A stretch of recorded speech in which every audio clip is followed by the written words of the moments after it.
Really well. Volume good in your headphones? Yeah, it's good. Okay, nice. Here you go, dude. Yeah, all right. Well, dude, yeah, so luckily we didn't say too much good shit. Right. Before. Yeah, before we got to the meat of the stuff. It always happens this way, dude. I'll be riffing with my guests, and we'll have like a little mini podcast we don't record before we record. Yeah, kind of get warmed up, primed up. Yeah. But yeah, what was we saying? You're talking about your future in personal training. Yeah, I just like I said, where I'm at now, I'm in a position to make. There's no ceiling in sales, and for a person with my kind of education and my kind of hustle, I need something with no ceiling. Because if I was at a job where I was only going to make $1,000 a week, well, that would depress me. Even though that's a decent amount of money in the South, it's still capped, and you know what, you have to have this certain amount of budget or whatever. But I like with sales, you have no ceiling. With personal training, I have no ceiling. I can train people online. I can train people personally. And so ultimately the job that I have now in sales as far as selling campers is good money, and that can be used as a stepping stone if I choose so to do like y'all have done and start out with the studio, because I consider myself one of the top trainers in this state. And I still have people 5 to 10, sometimes even more people than that reach out to me weekly to personal train them. But it would not be in Searcy. My Searcy days are probably coming to an end. You still living there right now? I'm still living in Searcy now. But what kept me living in Searcy was where I was at, as far as where I was working at the gym, and that there's really nothing Searcy to me, and the way that I live my life and my fundamentals and what my belief system does not really align with. It's an interesting little town, isn't it? Yeah, I think it's an evil town, honestly.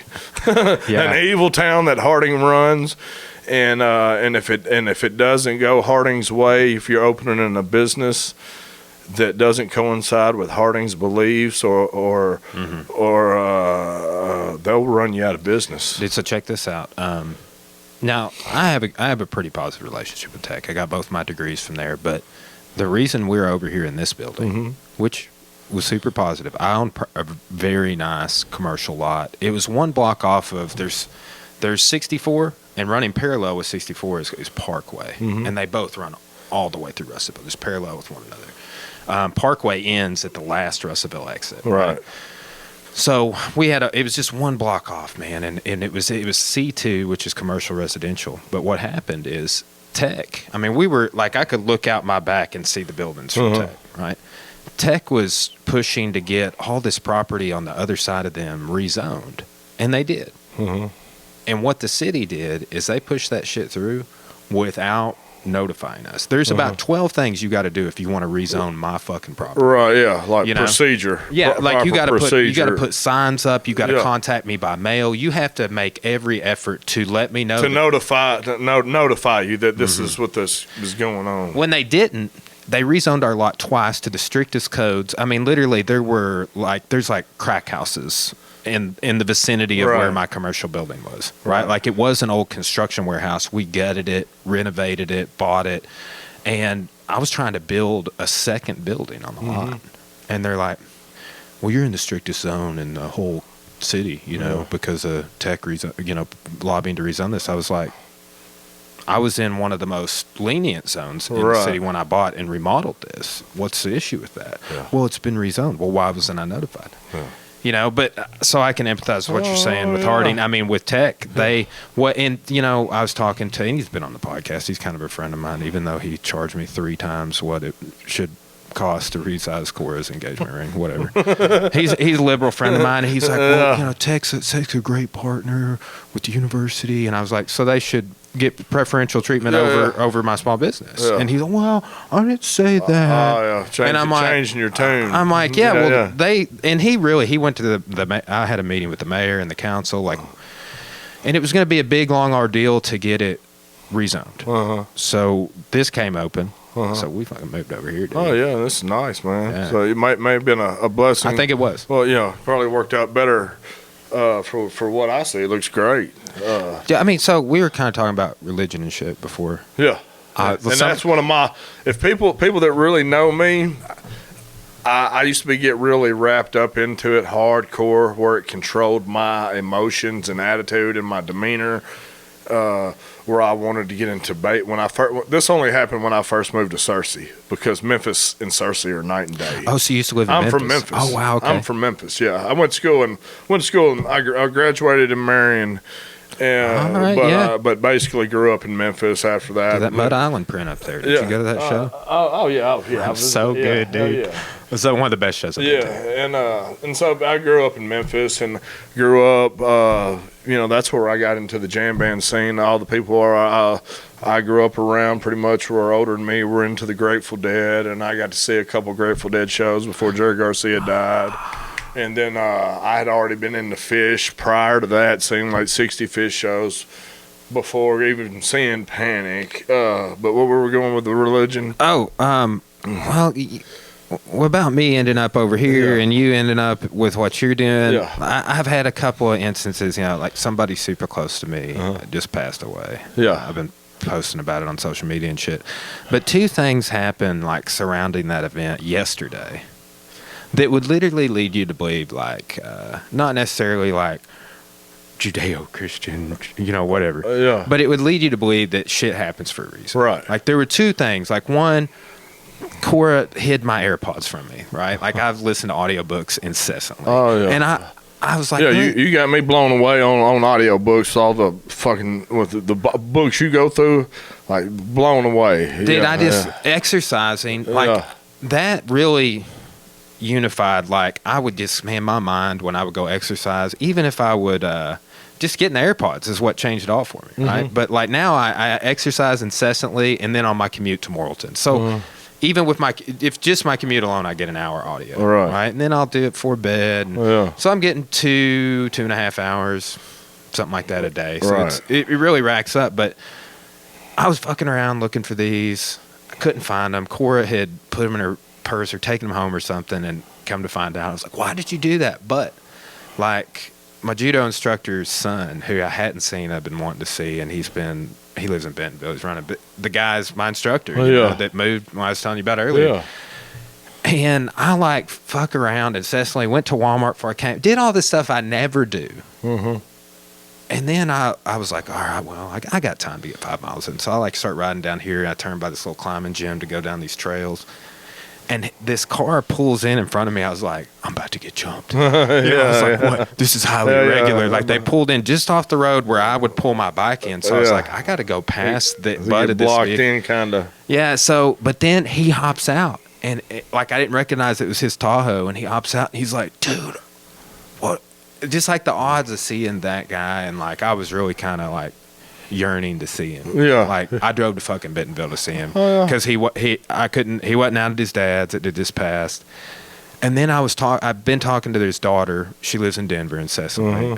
We've been going back and forth, sharing pictures and memories.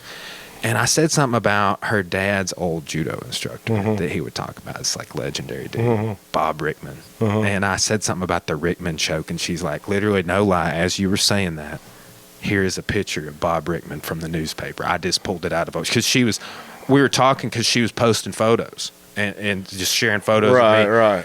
And she's like, this is Bob Rickman. Like, I pulled this out of the box as you sent the message. And I was like, but dude, I get kind of superstitious about shit like that. Well, yeah, I do too. But it's also that doesn't mean that it's Jesus that's doing it. Yeah, you know what I mean. It's a synchronicity and a bunch of other things that go involved that are way deeper than that. And I think that people that only hold themselves to Christianity is limiting themselves of how much more is out there. 100%. And if people that don't agree with that, I could debate with you all day long, and it's like I'm not going to debate. Like, there's shit about I know that you know way more about than I do that I would never debate, because if I don't know shit, I'm not going to debate something out my ass. You know what I'm saying? But if I know, if I know the facts behind something, I'll debate you all day. But I just hope you're ready and don't get mad when all your comeback is to get mad when you're not educated on what you're talking about. When all you say, well, it's mysterious ways or whatever. So if you don't take the Bible as the literal word of God, I can't.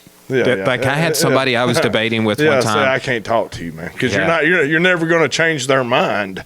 The people that if you believe that, you're never going to change their mind. Just like certain Trump people on some things. You're never going to change their mind on certain things. Dude, so check this out. This has baffled me, and not to get into, like, this has been a topic I've talked with about people this year, but I saw this yesterday, and it baffles me because I don't know if you went through Conway to get here.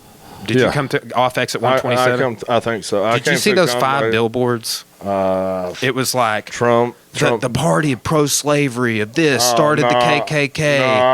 No, I didn't see those. There are 5 billboards between exits. No, but I've seen a few that I just really just wanted to stop and take pictures of and send some to my friends back home and like, look, this is where I live. Yeah, I'm the complete if you knew me, like it's how life has a funny sense of humor. The way that the way that I believe is the complete opposite of what Cersei stands for, and I'm living in Cersei, Church of Christ, man. Yeah, and it's and that's what runs that town, and if you go against what they believe, they'll run you out of town or run you out of business, and that's I don't know anything that's Christian about that to me. I mean.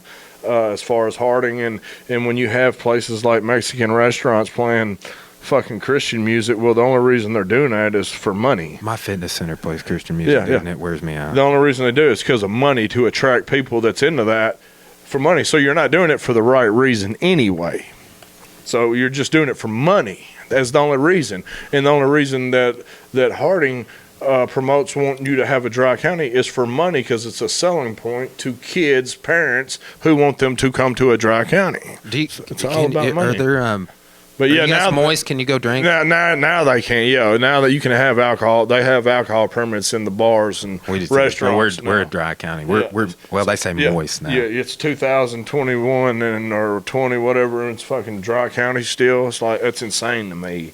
Oh, dude, it is. Yeah. So here's what I've been having a problem reconciling. Just knowing what I know about U.S. history, being a historian. Yeah. I see these trucks drive around all over the place. Saw one turn into yesterday, and they have a Trump flag, and they have a flag of the Confederacy. While buying into what these billboards say, that the Democrats are the party of slavery, or the party.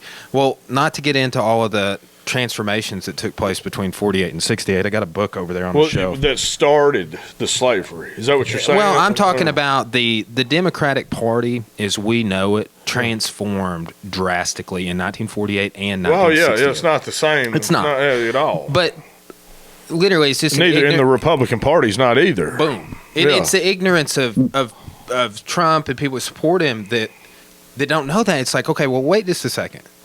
But you're flying a flag of the Confederacy, which was the Democratic Party. Right. Well, yeah, they have no idea or any don't even want to know, don't want to be questioned, and or want to get mad when you start questioning stuff like that. You know what I mean? It's hard for me to reconcile. But it's been a tough year, man. In terms of that sort of shit. Oh, yeah. Very divisive. Very divisive. But for me, this is, and I've been through a lot of tough years. Like I said, I've been in prison. So, dude, you mentioned that. I've spent probably a total of 5 years in prison due to being a heroin addict and everything that comes with that. How long did you struggle with that? Shot my first shot of dope when I was 20 years old. And ironically, I remember it like it was yesterday. It was me, and it was all these kids that got me into Grateful Dead and all this stuff. And we were the first song that was playing was "The Needle and the Damage Done" by Neil Young. Yeah. Ironically, if I had known then "The Needle and the Damage Done," it foreshadowed everything that had coming to me from that when I was 20. And then on into my early 30s, that I had been in and out of trouble, and I'd have some periods of clean time, but ultimately I didn't do everything in my recovery to prepare me to stay clean and stuff, and I didn't put that first, and I would put women first, pussy first, whatever, everything, bodybuilding, everything first, but what I needed to, and I had to make sure that my recovery was stable, and I never did that until I finally had enough of the consequences, and that's been 8 years ago, November the 15th.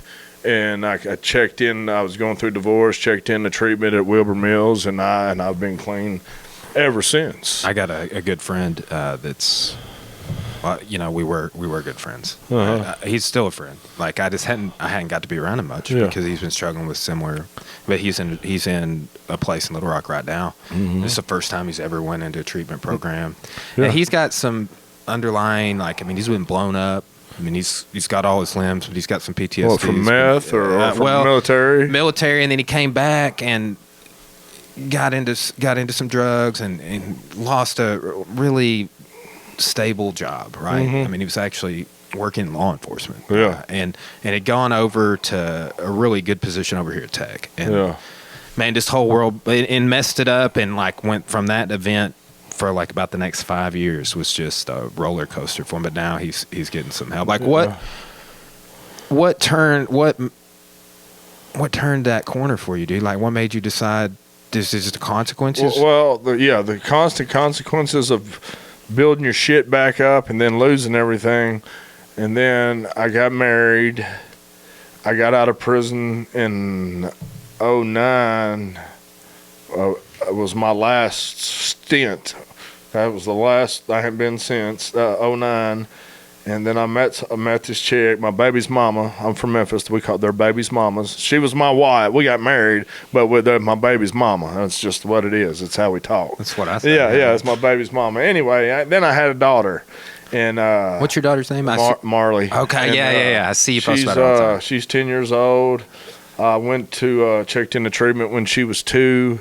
I had relapsed during my marriage and ruined my marriage. Marriage was on the rocks because I wasn't doing right, and I went ahead and ruined it, and ended up going back, getting in trouble, and going back to prison. No, I checked into treatment. I'd already been to prison. I met her after I got out of prison, and then I checked into treatment in Searcy and never went back. I had a training business in Memphis, and I had already been a personal trainer and competing in bodybuilding, and then I kind of had a connection through my buddy's sister that lived in Memphis in Searcy that owns Rhino, and so I checked in treatment. 90 days were up. I stayed there. Then they put me in a chemical-free apartment. Got involved with the guy that owns Rhino, and I went in there and told him. I said, look, man, I've got $10 to my name. Just got out of rehab. I'm still living at the rehab. I don't have any money, but I used to be a trainer. Used to compete. Would you let me work out today? I got $10. He goes, well, tell you what, you can just if you just pick up around the gym. When a month comes up and you get some money, you can just pay for your fee. So I kept doing that. Time that month came up, I kept doing that. And he goes, well, if you keep doing that, that's your gym membership. All right, cool. Kept doing that. That's how it works, bro. Kept doing that. And he goes, hey, man, when you get ready to start personal training, you let me know. And you just start training. You'll start training here because there wasn't really a personal.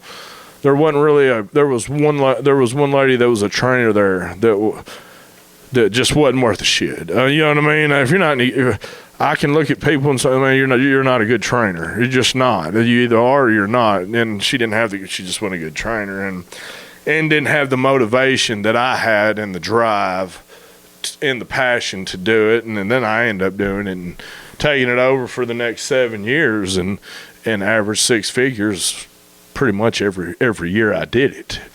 And how many clients were you working with? Shoot, I'd have 20 to 30 at all times, and I'd train 12 people a day, all day long. From I'd get up at 4, get to the gym 6, get their first workout in, then I'd work out in between to the next client, or I'd fit my workout in somewhere.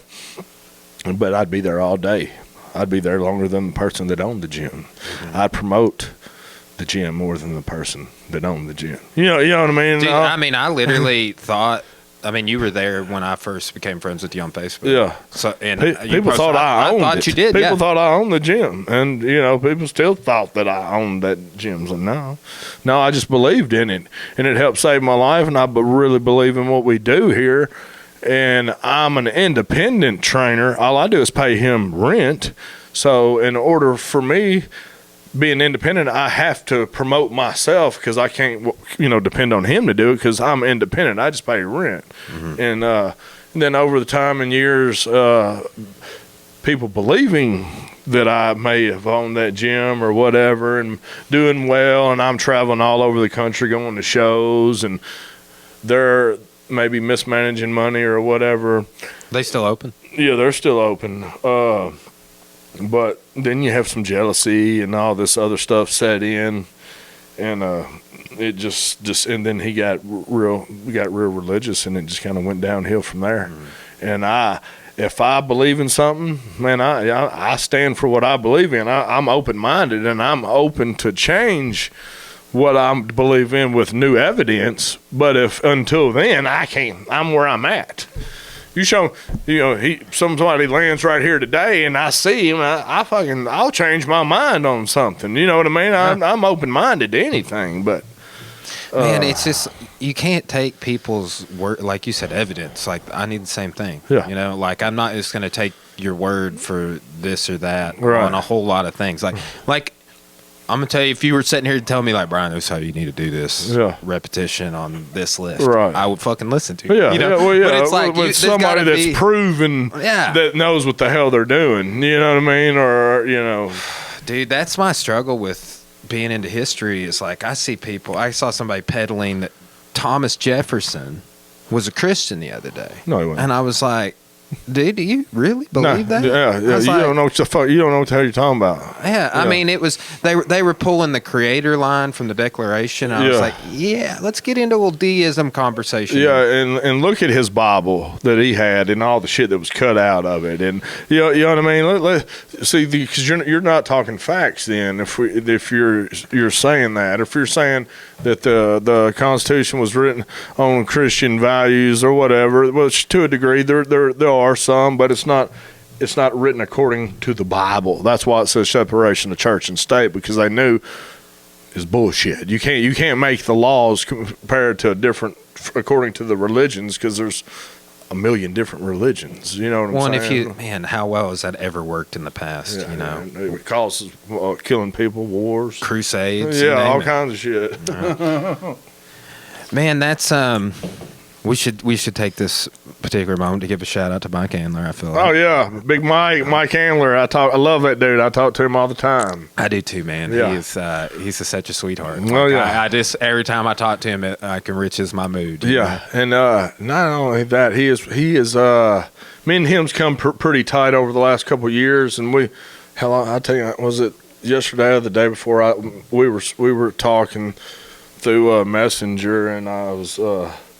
He's always showing me around how dead LA is right now. And I sent him this thing yesterday, because I'm a huge Tool fan. And he's as big as, he may be I'm a huge Tool fan. And he may be a bigger fucking Tool fan than I am, because he's pretty in depth on the knowledge of Tool if you know anything. And I sent him this thing about, they're describing their new album, Fear Inoculum.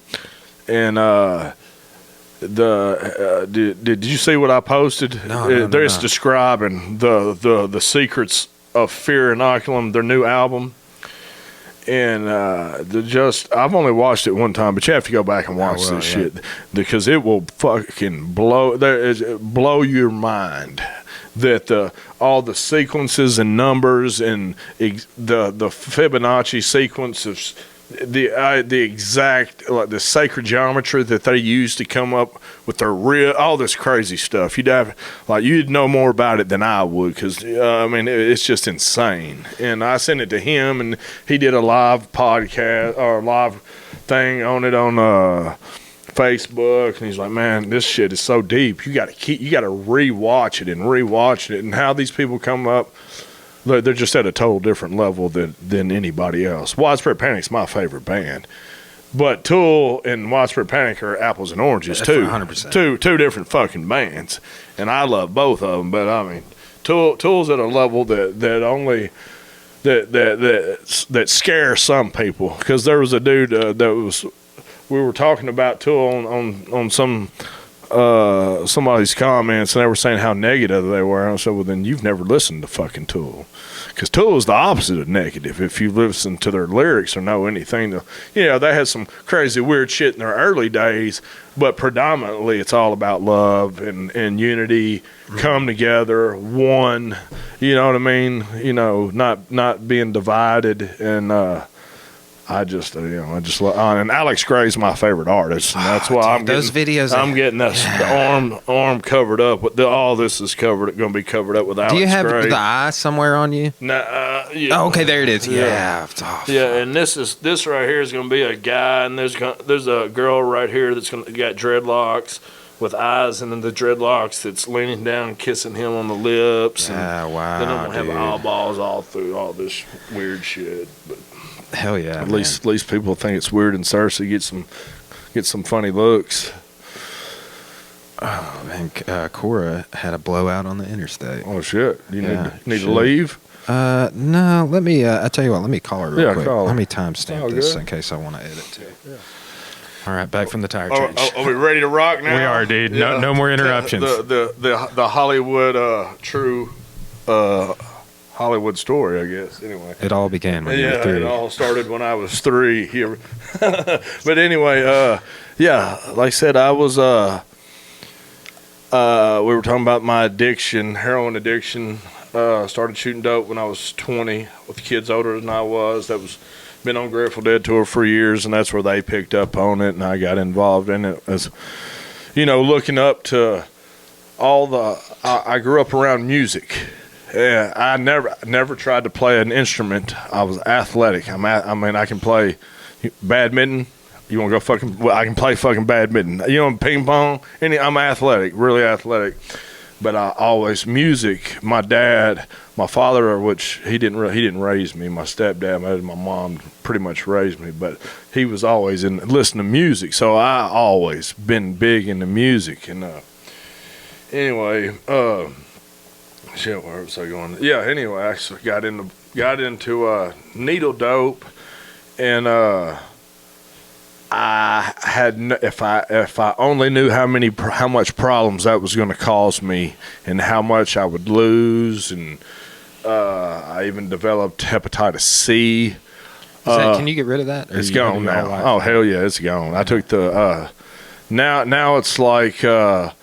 You could get rid of it back in the day, but the treatment, like 10 years ago, the treatment was so tough for hepatitis C that it was what they gave you was called interferon. It's like chemotherapy. It almost was worse than having the disease itself. Now you can take a pill that gets rid of it in 8 to 12 weeks. The medicine that I took at the time was called Epclusa, and it was a 12-week treatment, $100,000. $100,000 treatment that cost $8,000 in Canada, cost $800 to make in India. It's insane. You know what I mean? And $100,000, and you couldn't even get these pills at a pharmacy. They have to mail them to you 28 at a time because they're $1,000 a pill. Mm-hmm. But anyway, going through all that, I'm from prison to, I've been homeless. I've lived in a homeless shelter. I have pictures that look homeless. Fucking homeless. But this year right here has probably been the toughest year I've ever had in my life. Really? We're going through all that. At least when I was homeless or strung out, I was on dope, and you know what I mean. I was oblivious to life, and my only thing revolved around one thing, and that was getting high. I couldn't leave. I couldn't go on tour, couldn't go to shows because I was tethered to the dope man.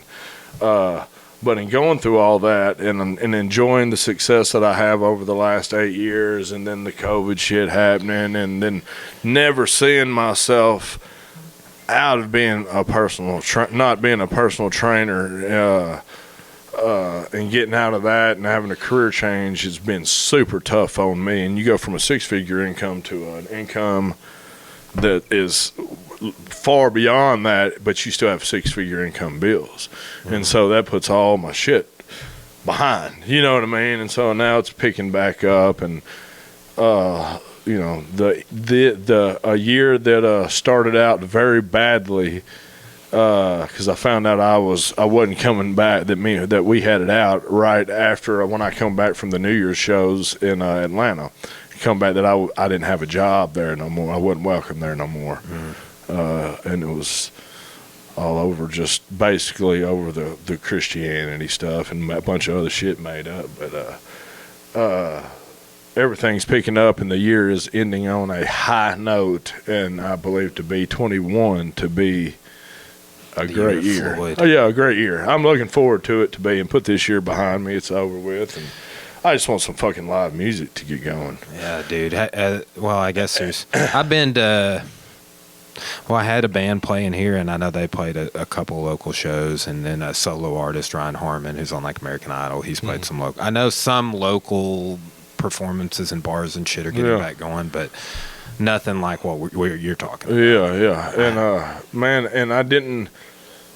You know, in saying that, it's been a rough year, not only for the money wise, because if I don't have a passion, my passion is helping people, and I love to train, and I don't have patience for a lot of things, like standing in line for something. I have fucking no patience for. Like a Sperry print, huh? Like a Sperry print? No. I pay a motherfucker. I buy yours and mine. You know what I mean? And just certain shit I just don't have patience for. But I have a natural patience to teach people fitness. You know, the motherfucker that that cannot get the exercise down, no matter what. I have the patience naturally to teach that person, and I have a gift to teach people. I know what my gifts are, and I have a gift that I can teach you to believe in yourself. I'll believe in you until you believe in yourself. I can get you to believe in yourself and turn you into a success story. I believe, just like Tony Robbins knows what he can do, I believe I can do that same type of stuff. Maybe not at the level that he's doing. But he had to start somewhere too. Mm-hmm. You know what I'm saying? So ultimately, I probably would look to get back into personal training or fitness in some level, or owning something that is involved in that. But I had to, in order for me to become a good salesman, like at a car lot, like at Acura, where I started at when I left with GM, I had to find a way where I was having a positive impact in somebody's life. I had to not just because, you know, how car salesmen have a bad reputation, or, you know, they're trying to rip you off or whatever. Well, I had to find a way to build a passion up about it for me to be successful at it. Because if I don't feel like I'm adding to someone's life at my job, then I don't want to do it, and I'm not going to do it for long, and I'm not going to be successful. I'm going to look for ways to get out of it, and then I'm going to be a shitty employee because I'm not interested in what's going on. Until I sold a kid an Acura, and it was his first car he ever bought with his own money. He had been saving his money all through high school, all through college. And he was fixing to graduate. He was about to graduate college, and he came to the Acura lot. And his parents, you know, had money with it. They were the parents. You fucking paying. You got to earn your own money, but we'll help you out. But he earned his own money to pay for this brand new Acura. And when we were on the test drive, he just started crying. He was so happy. You know what I mean? And I was like, there it is. That's the impact. I just had a change in this man's life. You know what I'm saying? Me selling this man this car that he's worked for years to be able to pay for. It changed that perspective, and I was able to put that in perspective of that I'm having a positive impact in someone's life. And when you sell them that car that they've been wanting or dreaming about, or that camper that's giving them that freedom to go to fucking Yellowstone, because I'm going to Yellowstone next year too. So, but anyway, that changed my perspective and gave me that outlet where I can sell cars and sell campers, because I know that I'm looking at. I changed my perspective with that one kid, and I'll never forget that kid as long as I live. Because if I become a $1 million salesman, well, that kid was the catalyst that helped prompt that shit. Yeah. And it did. It changed my outlook on it, because that's what I had to say. I have to find a way where I'm having an impact in doing what I'm doing, or I'm not going to be able to keep doing it.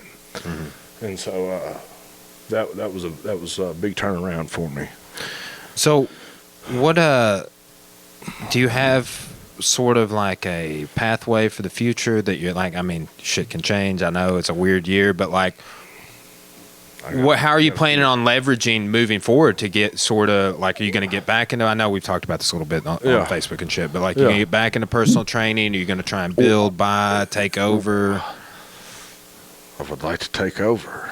Dude, I know the exact spot I would like to take over. And if this was broadcast, everybody knows the spot I want to fucking take over, and could, if the right moves were made where I was at before. You know what I mean? And there's no shame in me saying that. But like, what were we saying? Take over? Well, I mean, so are you gonna stay in sales for a while and like eventually get your own spot in training and sales? Or are you trying to, like, what do you think you're gonna do? Well, I'm going. I had an experience. I had an experience about it was probably a year ago, that was a pretty profound experience, and it told me to get out of my own way. The gist of what I was doing, you know what I mean? The experience I was having and going through told me to get out of my own fucking way and let everything flow. And just stay out of my way, and I will be guided into the right spot as long as I continue to do the right thing, and it's built on a moral foundation. So right now the universe has me exactly where I'm supposed to be, and that's at Gander RV. And I'm going to put money back. I learned a lot of hard lessons. Another thing through this year, I was making money hand over fist, as personal training. Fucking going everywhere. I make my own schedule, dude. So like, I'm everywhere. And my girlfriend at the time, we're not together. She had the flexibility too, because she had a job that had that flexibility. And I just ultimately would like to get back into the fitness industry in some way or another. Something that's going to have me some kind of freedom. I don't want to be locked on a car lot or a camper lot all the time. But like I said, I learned a lot of hard lessons, because I never thought that money was going to dry up as far as the way that it kept going, because I'm going to every show, you know what I mean? And I'm staying, when we go, I was staying at the nicest hotels, because we had the money to do it. And my girlfriend at the time was a travel agent, so we got special deals. But I was living beyond my means when I look back on it, because I never expected us to have a fallout with my partner, gym partner, and then fucking COVID hit. And so like back to back. And if COVID wasn't a hit, I would have attracted a new opportunity with all the music, the stuff that I'm into. My perspective would have been different because I would have attracted something to align me to be able to still go do what I love to do. With the COVID shutdown, then you're like a double whammy, and then you're fucking adds more depression. Well, it takes you out of both your communities. Yeah, really. yeah. And my fitness center, still the one I've trained at before COVID, is still fucking closed. Yeah, it's crazy. Like, and then I gotta go to the one that plays the Christian music. They're fine, but they don't have a sauna. Yeah. And they got less equipment. Yeah. Super small. Like we're bigger than they are times 2. Yeah. In square footage, but man, it's a weird time. Yeah, and I've gone and I look back on it, man. I'm like, fuck, I'm going through depression and shit, and I'm like, then I'll get around some of my people, or actually, I when they started doing don't miss us every Sunday show. Yeah. I wasn't listening to those, and then one night I did, and I'm like. It hit me that this void was fucking filled again that I had not been listening to. And I was like, dude, I should have been listening to this shit the whole time because I don't realize how big a void that has left in my life. I mean, that's a huge part of my life. Seeing I've known these people for 20-something years. I've been doing this for 24 years, and I've known these people that long, and they're a big part of my life. And so there's a void there, and then sometimes you forget that, and you're like, I'm not the only motherfucker going through this. There's a whole big group. The whole world's going through, some kind of drastic shit. But, with the music not being there and looking forward to going out of town every month or somewhere like that, it filled it caused a big void in my life. And I didn't realize how big a void, how important that was until it's gone. Which you don't ever realize how important shit is usually until it is gone. And I will have a great new appreciation for it once it comes back around. Yeah, for sure. I tell this story periodically because I still don't fully understand it, but some of the most emotional experiences I've ever had are at shows, particularly panic shows. Yeah. But did you go to the DC show? Yeah, I didn't go to the last one. I went to the. This had been 2 years ago. Yeah, Colby and I were there. Yeah, I was there. That's where I got that Sperry print I have. But dude, I don't. Okay, what song was he playing? It was "Walk On" by Neil Young. Yeah. Their cover of "Walk On." Right. And dude, I just lost my shit and started bawling. Oh yeah. And I had this thought, like Colby right before I lost it was like, that dude don't even know how he's making us feel right now. And then I had this thought, I was like, damn, I've been listening to music my whole fucking life. Yeah. I've been interested in music. I play music. And I cannot come to terms with reconcile all of that versus the way this dude's making me feel now. Because he and JB were having a little moment fucking hear this dude? And he was like, yeah, I'm hearing it. Well, yeah. But dude, just Jimmy just looked at JB and was like, yeah. And they're having a good time. They're connected. And yeah. It was just truly special. And I've had other instances, moments, just little clips at shows where it's like, oh, that was special. Oh yeah. But man, the emotion, I can't even. Some people had never cried listening to music, and you try and explain this to them. Oh yeah, like, those people don't get it. They're never going to get it. The moments like that they don't get. They're not. It's a special breed of person that'll fucking pick up in their car and drive 500 miles one way to hear a show. It's a special type of person that'll do that, and I'm one of those type of people. You know what I mean? Yeah. And I just, I've been at shows and I fucking hear Bob Weir singing "Knocking on Heaven's Door" and fucking start crying, shit like that. Or I've been at panic shows and same thing happened.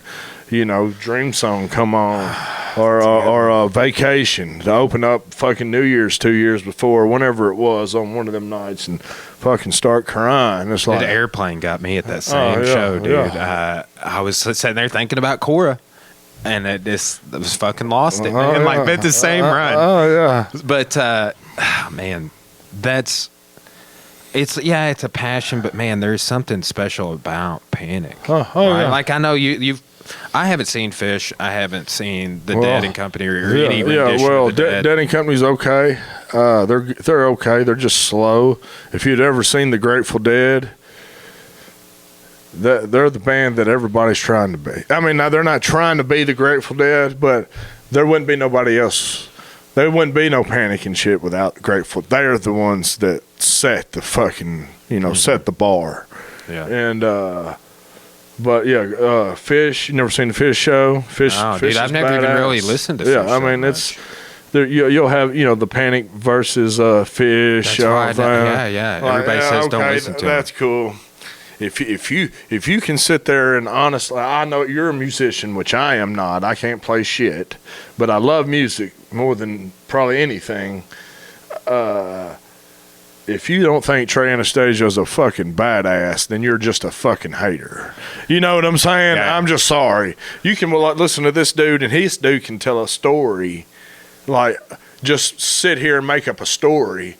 And go on and fucking blow your mind. And if you're saying this dude sucks, you're a fucking hater. Because dude's a badass. Dude, that's so fun. Because in Panic Stream, for example, that's all you fucking hear. Oh, yeah. Like, fuck. Like, don't tell me you're listening to fucking Fish over Dude, here. I listen to Fish all the time. I listen to Fish. I've been, like right now, since Panic's not been touring, I've hardly listened to any Panic, which is good because when Panic starts touring and the everything's like flowing like that, dude, that's all I listen to. Mm-hmm. And I'll get to where I have to make myself listen to something else because I'll just get caught up listening to fucking every Panic show and going back. So I hadn't been listening to as much Panic, and it's giving me time to listen to other bands and stuff like that. But in the last few days I've been listening to some Fish, and I'm like, man, I mean, that's what I got started out on. We didn't. I can't remember if we had tickets or not, but they were going to play at the Amp right before COVID. Yeah, I was going to go to that. Like I was, I think we were up in the air on it for some reason, like a schedule conflict or something. But they're bad. Dude, we lost so many fucking tickets when COVID hit. Like Roger Waters in Dallas. I've seen him twice. And, I've seen them. I've seen Pink Floyd in the Division Bell Tour 1994 at Vanderbilt Stadium in Nashville. Wow. That was badass. One of the best shows I've ever seen. One of the best show that's one of the best shows I've ever seen. The first Grateful Dead show I ever seen was the best show I've ever fucking seen.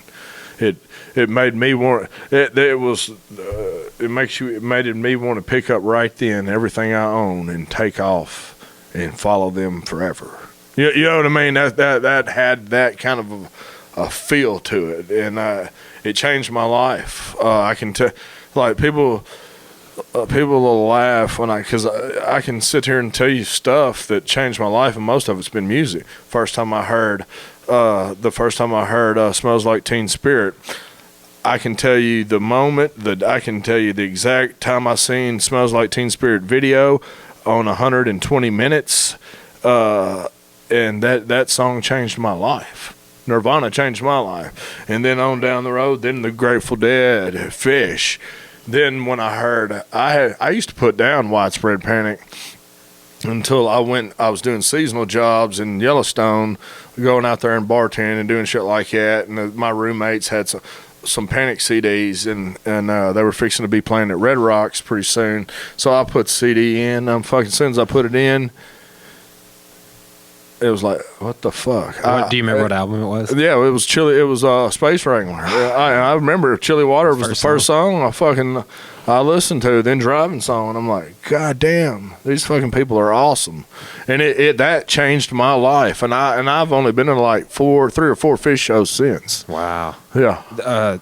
Man, you were at the Ryman, weren't you? Yeah, this past one? That acoustic performance of Chili Water. Just it was fucking awesome. Cried during that big was, time. That was badass. Yeah, It was those shows were way better than the last time they did acoustic shows there. Like 2010 or something. Yeah, it was something like that, but they wasn't as good as those shows. Those shows were fucking badass. I remember that DC show we're talking about. when Colby and I were there, somebody told us, I don't know if this is true, but somebody told us that it was somebody associated with the band, like Paul Hoffman or something. Like somebody told him that was supposed to be a run around that, because that's the first show that they did no screens. They've been doing a big screen show and shit, but that's the first show they did no screens. We got our cold brew here. Look out. She's here. All right, thank you. Thank you. You're the greatest. Yeah. Have a good yoga class. And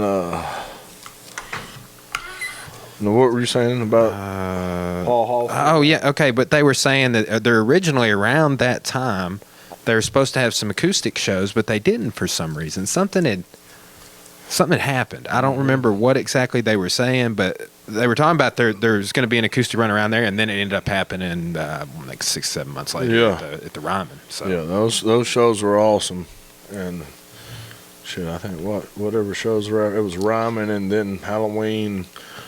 And those Halloween. Pensacola. Yeah, Pensacola. Yeah, I did. I went to Pensacola. Yeah, I was in Pensacola. And then Halloween. Halloween was awesome. And not the Halloween show, but that Friday night show was one of the most perfect shows I've ever seen them play, as far as Jimmy show wise, anyway. But that show was almost fucking perfect as far as the frequency I was on. Which Halloween show are you talking? Was that this past Halloween? Oh, okay, yeah. Y'all didn't go to that? No. That shit was insane. Dude, were you at Halloween in Vegas? Oh yeah, I was at all of them. Yeah, dude, I think was that you? I think so. Like we got there for night 2. Like we got there when night 1 was winding down, and like Colby was like waiting outside for us. Yeah. But anyway, like he was buying prints for me, and I think you were the guy in the photo, and I was like, Colby, have that guy buy me some prints. Yeah. Was that you? Do you remember that? Oh man, it may have been. He had a picture with somebody, and I was like texting him. I'm like, dude, it may have been me. Yeah, but yeah, I was at all those Las Vegas shows. And man, what'd you think about that night 3 performance with the sort of the mushrooms and shit, the stage? It was good. Go dancers. Yeah, it was good. That was the one with when they were covering not Aqualung, but what the fuck? They did cover that Jethro Tull, but I think it was Jethro. It wasn't Aqualung, but Godzilla. Godzilla, and then what's the other? Give Me the Beat, Born Free My Soul. That. Sitting on a park bench. What's the name of that fucking song? Jumpin' Jack Flash. They did that one. I'm trying to think. They did so many wild covers. A ton of first time plays too. But yeah, it was good.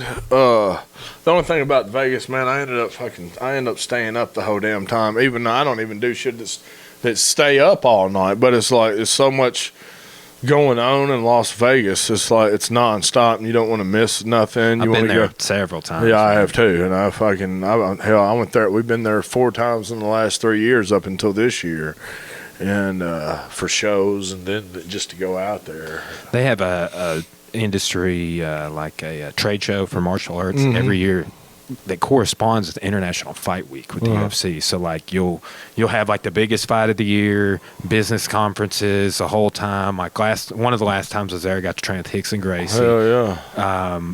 So they just kind of the UFC and then the martial arts industry kind of get on the same page together that one week, but they didn't have it this year because of COVID. All right. So I'm hoping that this next summer that I get a chance. Oh yeah, you should get back to normal. Yeah. Panic was playing there one time when I was leaving. Yeah. And I had driven, and it was Colby had just turned me on to Panic. Like he's who told me about Panic, right? 2015. I didn't listen to him until 2015, dude. Hell yeah, I started in 97.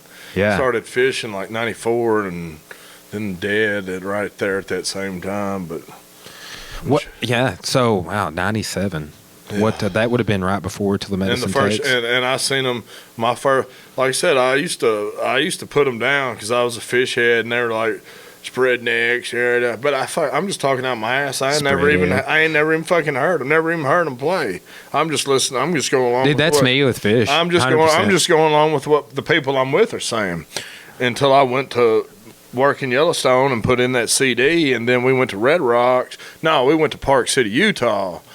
And my first show was at Park City, Utah on Wolf Mountain, and David Grissman had opened up for him. And fuck yeah, it's been history ever since. That show grabbed me, and I hadn't never looked back since. It was that changed my life for real when I seen that. How many times you seen him at the Red Rocks? 3 or 4. That's the one. Yeah. That I haven't gone to Red Rocks yet, so I really wanted to this year. I went this past year, and not this year of course, but last year I went. I like Red Rocks. It's the most beautiful outdoor venue by far. But they're, on my opinion on that, it's real territorial because there's people that go there every year that's their only show. They go there, so they think they're entitled to certain spots. Because I've ran into that. It's all. It's not reserved seating. It's just general admission, and people are running there throwing their blankets down, and they think they're entitled to certain spots. And that part of Red Rocks I don't like. And if you're up real high and it's windy, it doesn't sound as good. But if you're down there in the middle in the mix, it's awesome. It's the most beautiful place to see an outdoor venue. But my favorite place to see a show is St. Augustine. So we haven't been. St. Augustine is my favorite place. I gotta go there. The way it's a little bitty it's a small amphitheater. I mean, it's kind of small, but the way it goes down, and it is hot as fuck. But it's so loud. It's however it's set up, it's loud as shit, and it is just a different energy. And St. Augustine, every time it's been the best shows of the year for me, pretty much, except for last year's. The Saturday night show at Red Rocks was pretty good, but St. Augustine is the first European settlement in the New World. Oh, yeah. That's the oldest city in the United States. Yeah, 1565 or 56. Sometimes. Yeah, oldest city in the United States. I've been there I've been there 3 times, and shit, we've toured it and rented out. See, I want to go for that. There's a lot of it, and we've done like when me and my ex go, we go and do all the tourist stuff. I don't go and stay in the hotel the whole time. I use it as a vacation too. I'm going to a show. If I'm in DC, well, I'm going to the fucking Smithsonian and doing all kinds of shit, and whatever I can do or wherever I'm at, I'm gonna do whatever highlights are around. Whatever around that city. And St. Augustine's got a lot of cool shit. And they got a lot of nice restaurants too, and so yeah, that's the culture there. Yeah, and again, I haven't been, but it's on the list. And we were gonna go last. I think the Ryman show and Pensacola were back-to-back weeks. Yeah, and then I think like St. Augustine was like. Maybe even 3 consecutive. Yeah. But dude, oh man, going to those consecutive weekend shows wipe you the fuck out. At least me with my lifestyle. And it's a lot of money being spent, man. Especially when Nashville's an expensive town now. It's super expensive. St. Augustine's all right, but the Pensacola. Did y'all went to Pensacola too? Yeah. The Four-Cornered Room was fucking it was awesome. Great shows. But man, to me, St. Augustine's my favorite place to play. And if they keep those Napa Valley shows on tap and they don't cancel them, I'm going to those too because I've never been out there. Yeah. I'll make sure They keep rescheduling it. Yeah. I think it got rescheduled again. Around the same month, like just a month apart or something like that. So I'm gonna go out there for that if I'm able to. If they have it, I'll go for sure. Yeah, man. I will say, like it seems I meet so many people that don't get it. Yeah. But like. Getting introduced to widespread panic definitely changed my life. Like it had an impact on my life. Oh yeah. Like in a similar way is martial arts. Like when I started training martial arts, I was like, this is it. Like this is a part of my life now. Right. Like this is not always going to be a part of my life. Oh, like absolutely. I can't envision a life in which this is not a part. And it was like, I mean, panic is like you said this several times. So we've been sitting here talking. It's like it became a passion. Yeah. Oh yeah. It's a fucking huge passion in my life. Yeah. Like, man, I would say, like, I started taking guitar lessons this year, and I've been learning more and more Panic shit, but that it's like learning to play their music. I got like this telly here is set up like Mikey's, right? Like exactly, because he didn't play just a run of the mill telly. Right. He had acquired one that was like a signature limited release, and then he was like, I gotta have all of them like this. Right. But you actually have to go through some steps. That's like Sean Mills from Machine Funk. He came on the podcast, zoomed in, but he was like, yeah, dude, all my tellies are set up this way. He's like, I did play the JB guitar for a while. He's like, but it wasn't doing it for what I was wanting. Yeah, it wasn't getting the sound he wanted. I can't believe that dude fronts and plays Mikey's parts. Yeah. Like he plays, and it was wild talking to him. He is not into Jimmy era Panic. Yeah. He was like, basically said, he's like, post Todd leaving the band, I hadn't been involved. And I was like, but apparently he knew Todd. Yeah.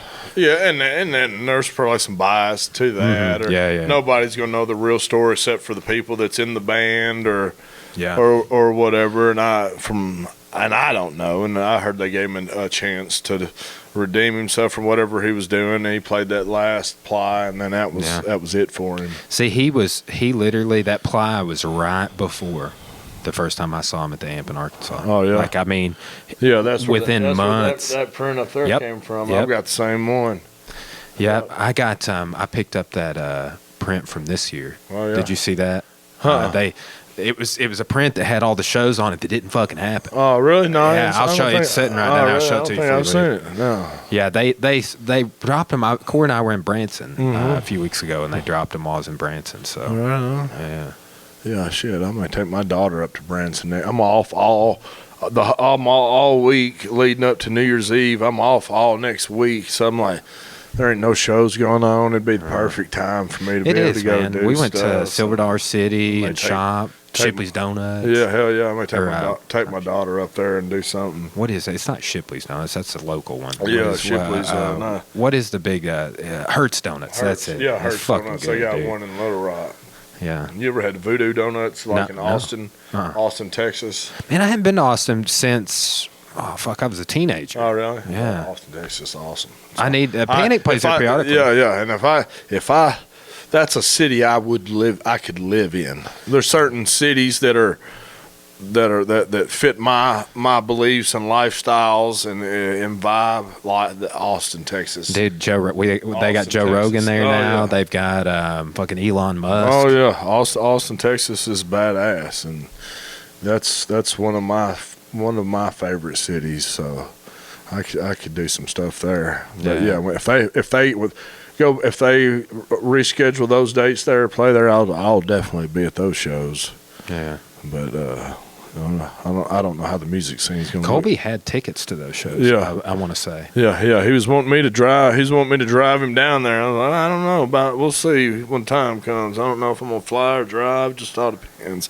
See, at least they got to have them first. Well, how long of a drive is that from here? About 8 hours. 8 or 9 hours, something like that. Yeah.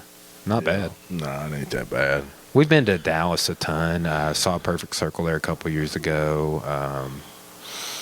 I've gone there for jiu-jitsu and competing and just different things, but been to Houston a few times, but I've only been to Austin once. Yeah, Austin's different than the rest of Texas. It's more liberal and it's a college town. It's just has a different mentality to it. So yeah. Pretty that's cool. fascinating to me. I was listening to this book talking about. It was outliers. It was talking about all these outlier factors that kind of contribute to a town or region being a certain way or a certain culture. Right. Making mistakes in a certain way. It was super interesting. But it was basically like this guy would look at Austin and be like, hey, Floyd, let me tell you why Austin's this way. Yeah. Like, if you look at the values of the people that migrated here from 400 years ago and then, this. Settled and all this shit. Yeah. Yeah, he was getting into like, Korean airplane crashes and how that tied back to their value system and how they communicated. And I didn't think any, like, I mean, that seems like a weird hypothesis. Like maybe it's like a little racist or something. But he was basically comparing all of these airline accidents and how, like, you'll have certain pilots that are American communicating with Koreans and they miss the subtleties of the communication and vice versa. Where if you don't know about the culture, but man, it just very thought provoking. I was listening to that when you pulled up. I'm gonna finish. I got like 50 minutes left on it. It's about a 7-8 hours. I was listening to something where they were talking about how there's so much German influence in Texas, especially in Austin, because of somehow when they brought the dude that was the head of NASA, he was a Nazi. Operation Paperclip. And they had all these Germans come through. That's why there's a big German culture like in Austin and around Texas, is because of von Braun or whatever. It was Warner von Braun. I think that's the NASA dude's name. But anyway, isn't that wild that we nabbed a bunch of Nazi scientists while putting, like, later on in the Nuremberg trials, while putting other, like, citizens, like not SS, not German army, like sort of everyday citizens that were used in a way by the Nazi regime, right? Like, hey, you're gonna fucking do this, or we're gonna kill you. And then it's like those are the people, and later on the Nuremberg trials, you don't hear shit about, And then to know that some people got the book thrown at them, while you get this, like, high-ranking SS people that are engineering fucking death camps. It's like, we need you to build rockets, okay? Come on over here. We can use you over here to our advantage. That's here's I talked about this on the podcast the other day. This happened after World War I and II.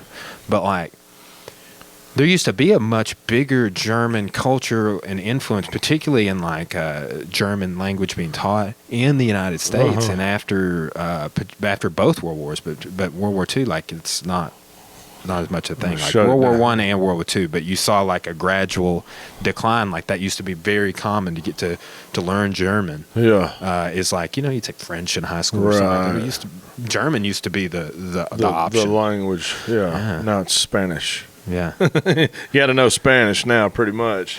Dude, so check this out. So Austin, Texas is named after this dude named Moses Austin, who, like, he made a deal. He was an American. Made a deal with the Mexican government. And they were like, dude, we really want Americans to migrate to Texas, which they owned.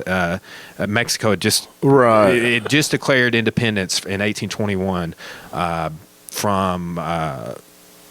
from Spain, right? But they're like, we want you guys to settle here. Don't bring any slaves. They brought 5,000 slaves in 2 years. But they're like, we want you to settle here, and just don't bring slaves and be a Catholic. That was their 2 steps, right?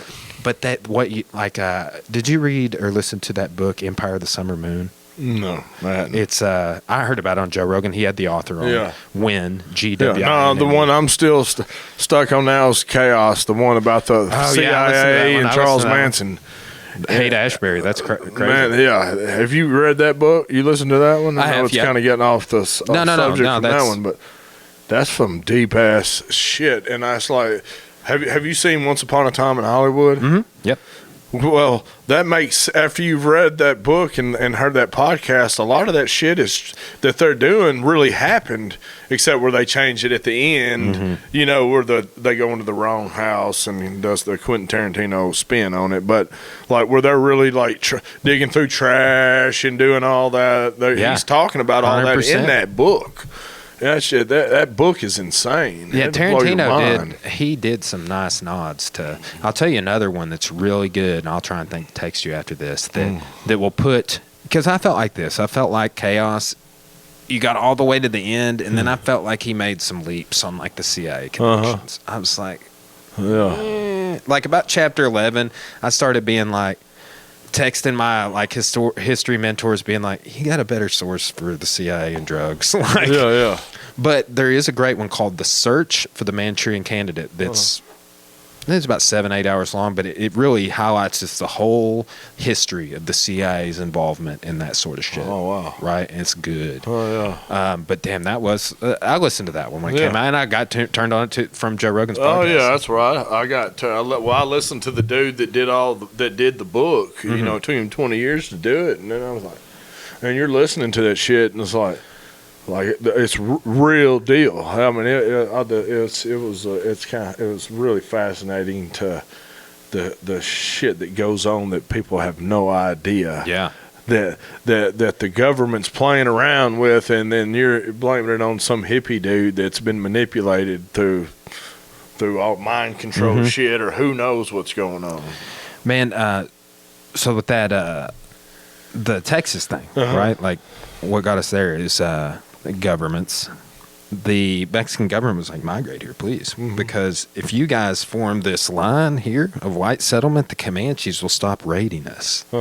Right? Like, that was the whole reason white settlement began to happen in Texas, and then Texas declares has a revolution, becomes a Lone Star learn Republic. how to shoot off the gun off the horse. Dude learned how to shoot.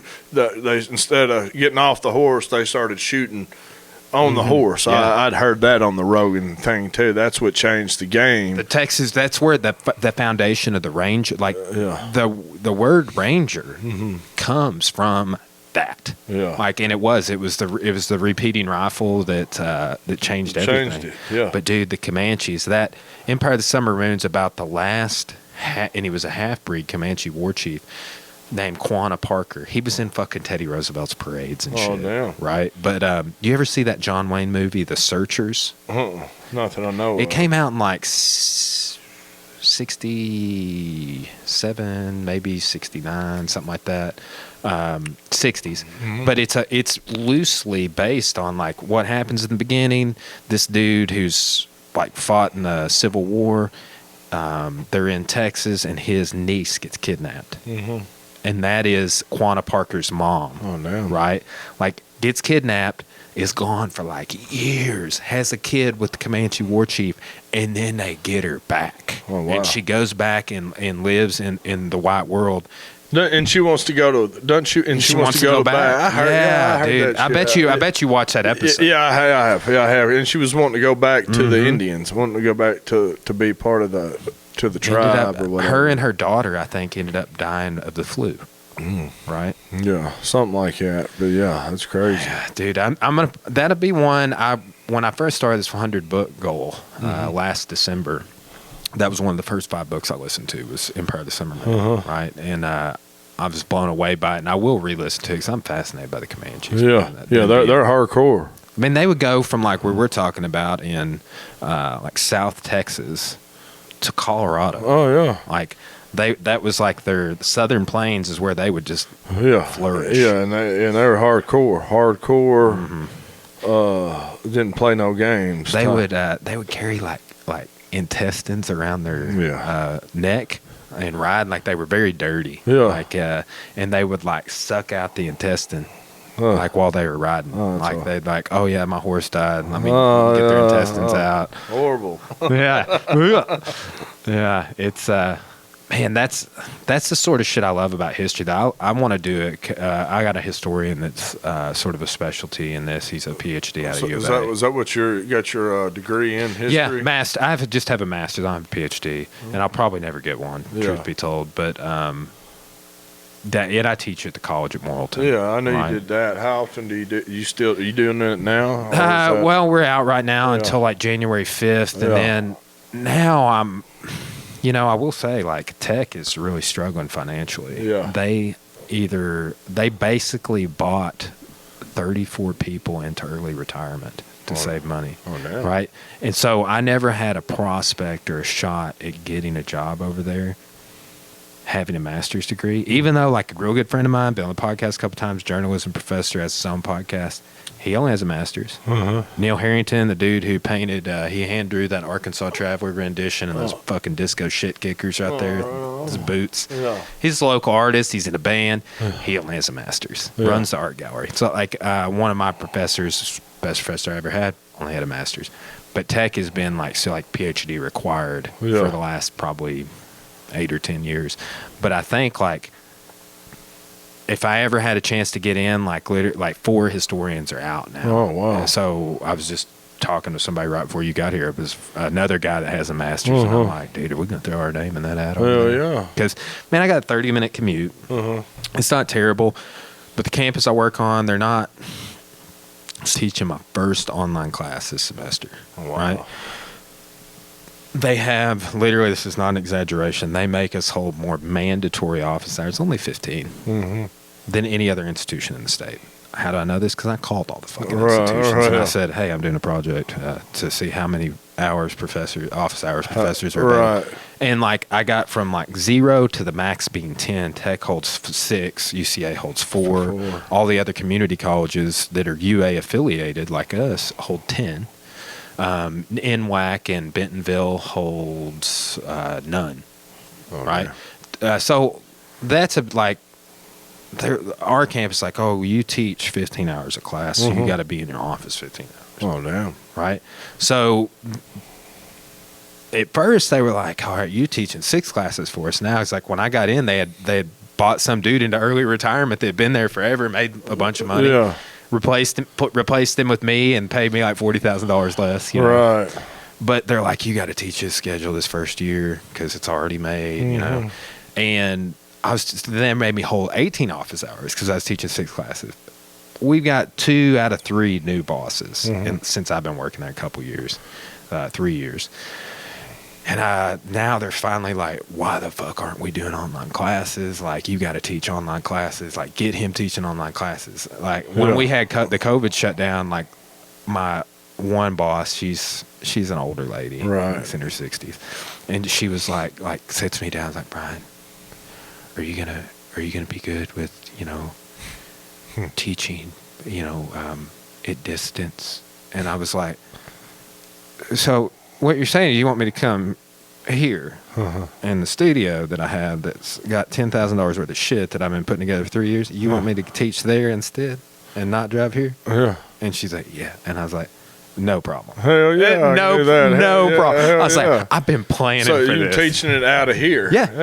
That's a lot better. That's what I did. And like when Cora got COVID and I was in quarantine, we had to close the gym down. So I had 2 negative tests. I just came in here and taught. Like, that was a nicety.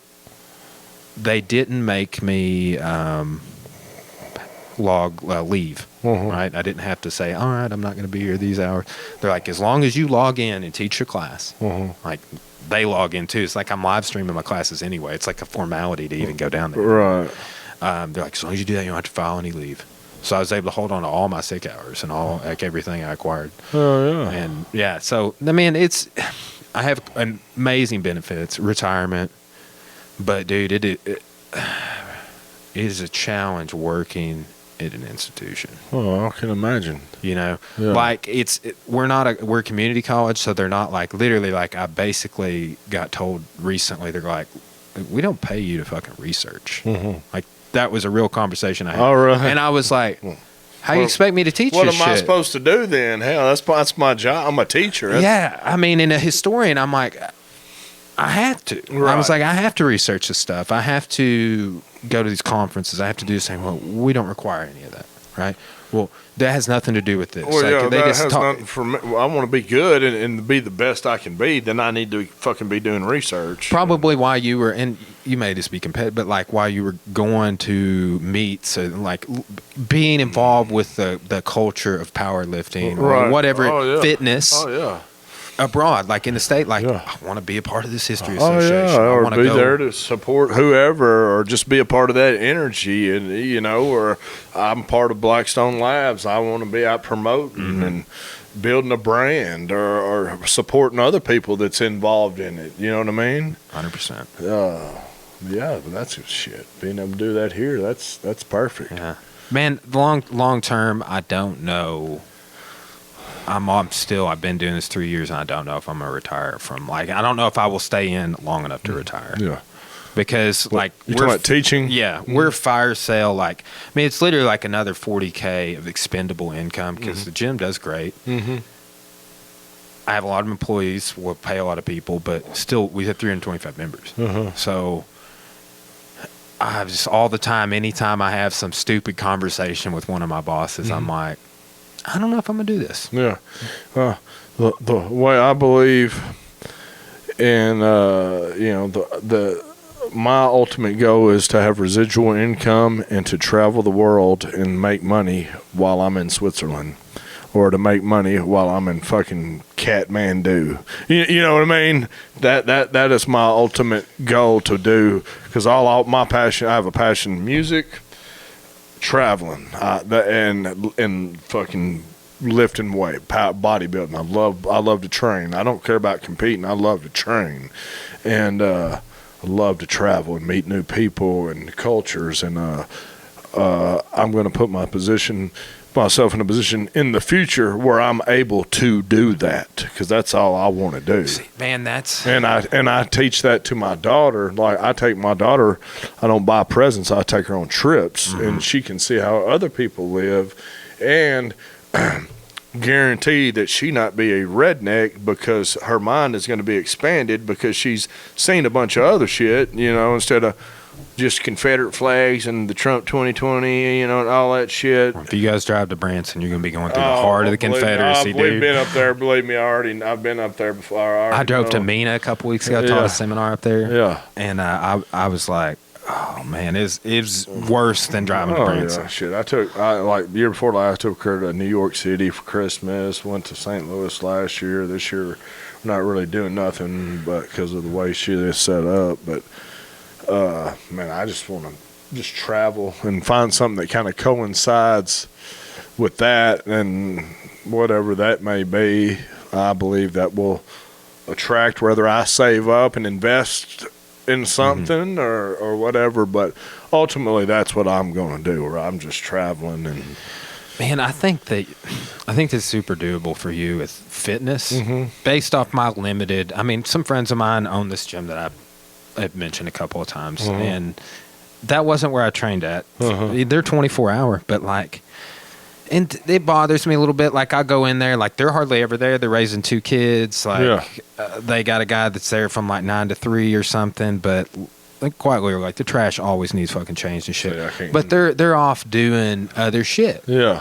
like, it's like almost. I mean, it literally is passive income for them. Yeah, But I had that really going, and then I started teaching. It does kind of detain me, like we've been talking about. It's like, I could still go do shit, but I would say, man, going to like the panic shows and then like feeling obligated to go teach U.S. history in Arkansas and shit. Right. Monday morning at 8 a.m. Like, dude, I feel like I remember one of the panic shows, I was recovering big time, dude. I was sitting in my office texting Corey, being like, I don't feel right. Like, I'm fucked. I don't even know if I'm going to be able to go out this morning. I was just like, I don't know how I'm about to teach this class. I'm going to sit here. I don't know how I'm going to stay here till 2. Like, I was writhing in my own skin. But man, all that travel, because what we do is, I just need to call into work every time. But what we do is we'd leave on Friday after I got off, or maybe Thursday I'd call in on Friday. We can hit those 3 shows. You know how it is, dude.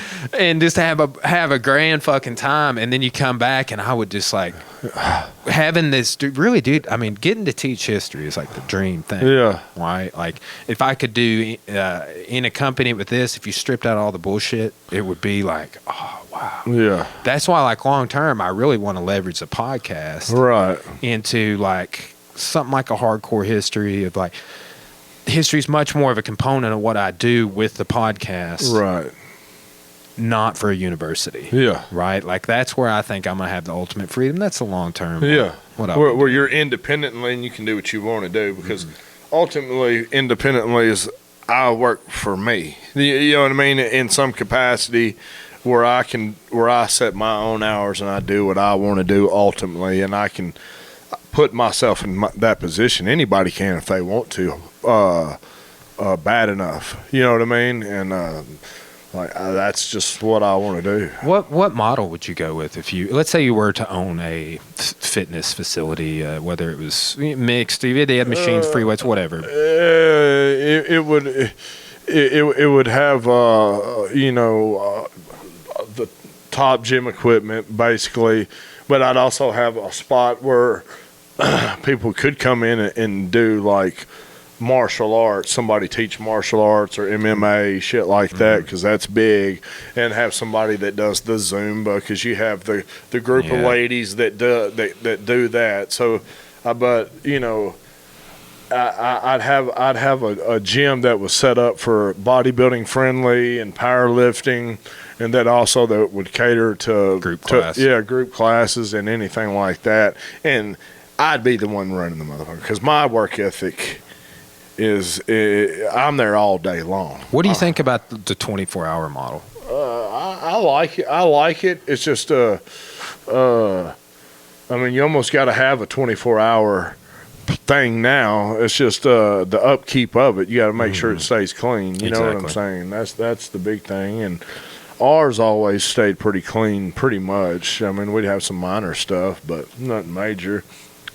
But when people ask me about personal training them now, so yeah, I will probably again one day, but I'm going to be the one owning it. It's not going to be somebody else's that doesn't have the same work ethic or want to be here. And if you want to be just a family person and stay at home, and that's fine. But me and you're not on the same wavelength. I want to be the best. I want to be the best there is. That, you know, if I'm running a gym, I want to be the number one gym.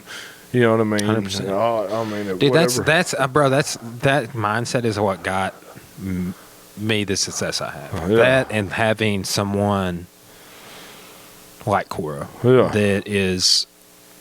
I mean, we butt heads on things, but like ultimately, we're of the same mindset. Yeah. And have the same vision and goals. And like, dude, now at this stage of the game.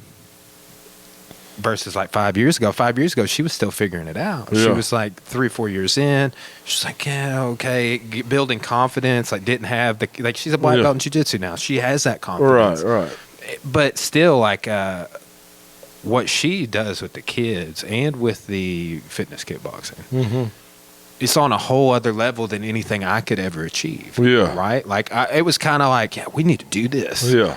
But she made it something of substance. You know, and like us together, like our shared. Or she's naturally gifted at doing that.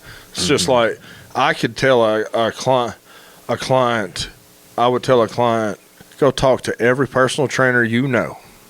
Come to me last, and I will sell you every time. Because as soon as I start talking, you're going to feel the passion that I have and the love that I have for what I do. You're going to pick me every time. The price is not even going to be an issue. You're going to be buying it because of me. And, like, I'm going to have you so pumped up after talking to you, you're going to be like, I can't wait to get in front of this motherfucker. You know what I mean? And that's just it. Dude, and I will always pay more for that. Yeah, absolutely. Sort of realism and, I mean, just that interaction. Like, I want to know that you are all about your shit. Like, no matter what you do, if I'm gonna fucking give you some of my hard-earned money, I want you to be fucking passionate, like I am, immersed in it, totally immersed. Because I can tell you, I can go, like, I work out at 10 Fitness now in Searcy, and I watch. You know, they have I'm sure they have a certain requirement they have to do to become a trainer there. But I watch them, and I would not let them train in my gym if I owned one. You know, you wouldn't train in my gym like that. But I just I would hold people to a different level of expectation, and I don't know. I just I have a really strong passion for doing that, dude. And I think we were, or I would, if I went back into personal training, I would do it. If someone owned a gym and I had total autonomy to do, just pay my rent, leave me the fuck alone, let me do my thing, and I'm a promoter. I will promote your business. I will be on video acting I'm not, whatever, and promote my stuff. I'll pay my rent, and as long as it's not anything that's offending nobody, leave me the fuck alone and let me train I'm training 60 people a week. You know what I mean? I would do 50, 55 was like the most I've ever done in 1 week. That's a lot of people. It is. And leave me the fuck alone. You know what I mean? Other than that, I would have to own the place to do it. But I'd pay rent and still catch hell, do all the work, and it fell apart. Dude, I think owning it, just based off our conversation today, like one thing, like people are always, I mean, we're about the third most successful gym in the state in terms of what we do, right? Like West Side and Little Rock, it's the same square footage as us, but they have more members. And then the Northwest Arkansas gym I was talking about. But like people are constantly like gyms that are, have a couple hundred less students than us, so they're still successful, man. You have 125 students, like let's say they all paid $99 a month, right? Like, you're fucking doing all right, But be like, how you guys do this, blah, blah, blah. And like, I try and give them this answer that like loops back to my values. I'm like, well, you see, in this instance, my coach was telling me to do this, but that didn't line up with how I fucking perceive the world. So I did this. Right. And I think that I made a bunch of decisions like that along the way that like I was able to maintain my like morals and values and in the sense of you're doing the right thing. Like if you did it this way, that would be kind of fraud, or that would be, exactly. It's not you. Like because if I told people how I really believed, like spiritually and all that, before they hired me, they wouldn't hire me. But once they got to know me and my values and whom I am, I could tell them anything, and they wouldn't give a damn. You know what I'm saying? Yeah. I tell them how I really believe and all that. They didn't care. They knew what kind of person I was. So none of that even mattered anymore once they knew who I was. It didn't matter if I was a Christian or Muslim. It didn't matter. They knew what I stood for and how I was and how I treated people. And I was I had changed their life or their child's life or et cetera. They didn't matter. And that's in Searcy, and Searcy's like a cult town. So, well, man, like I think that for example, the guy that I know that just passed away, 75 years old, he would bring up like King James Bible periodically, but he would also talk about Buddhism and Taoism, and I always had kind of a little bit of a hard time wrapping my mind around what he truly believed, because he was like, you look into this Wheel of Time Buddha, like look in Shambhala. He would give me all these things to go like Eastern philosophies, and it's like things that people that read the King James Version of the Bible probably wouldn't get into. Hell no, not at all. But why not? Why not have it all? Like what I kind of chalked it up to is like, the values of the associated with the life of Jesus, or you could just say the ethics and the morals of Judaism, aside from the don't eat pork and cut your penis off. Oh right? All that shit. Yeah. But like, I mean, I think that there's value to that. It's like I really like. I mean, some Jewish people I know like, but getting more into Judaism, like being raised Christian and like looping back and like doing a pretty deep look at Judaism, I'm like, you motherfuckers you got your heads wrapped around this shit a little bit more than the Christians do. Considering they ripped off the first half of y'all's religion. They just stole your book. Oh, dude, it's one too. Like I get them with this. I get all the Christian folks with this in my World Civ class. I give them a 10-question quiz at the beginning. It's a pretest, and it's like, who crucified Jesus? That's one of the questions, and everybody says the Jews. Fucking everybody. No. And I'm like, well, did they stone him to death? Because that was the penalty of death under Jewish law. Right. So it's like, but they crucified him. Let's look up here. Who crucified is the death penalty? The fucking Romans. Pontius Pilate, motherfuckers. You know what I mean? The Jews were yelling at the thing. And I'm like, so you think they just put people to death in the ancient Roman world based off crowd yelling? Right. Crowd noise. You get into the thing, it's like, well, this was written at this many years later when there was a Jewish revolt going on. It's fucking... Oh, yeah. And then it gets changed, and all humans are subject to lying and all that, so they can write anything, and you don't know what's true or not true. Time it gets filtered down from thousands and thousands of years, and all the variations of the original. I think the oldest Bible's in a British museum, I think. And there's over 15,000 inconsistencies with that Bible. You seen that Sam Harris project where he makes all of the Well, it's a little different. He loops on it charts Old Testament, New Testament, and it goes inconsistencies Old Testament to Old Testament. No, I don't know if I've New seen Testament, that, but I'm a Sam Harris fan. But dude, it's like the graph. It looks like, you know how like nuclear war models, I have like the rockets going on. But like there's so many lines that go over, and every line represents an inconsistency. I mean, thousands. Yeah, but see, you couldn't tell that to some people. They'd get mad. They wouldn't want to hear that, because anything that's causing them to question what they've been taught, they want to get mad when they have nothing else. Nothing intelligent to back it up with, or no facts, so they want to get mad. I don't even listen to radio very much. I was listening to Corey and Patrick the other morning, and they were joking around like the Church of Satan was offering some scholarship, and you had to like write a poem, and they're like Patrick was like, "Are you fucking kidding me? Like Church of Satan, write a poem!" Like he was just like ripping on it. Oh yeah, because it's like yesterday.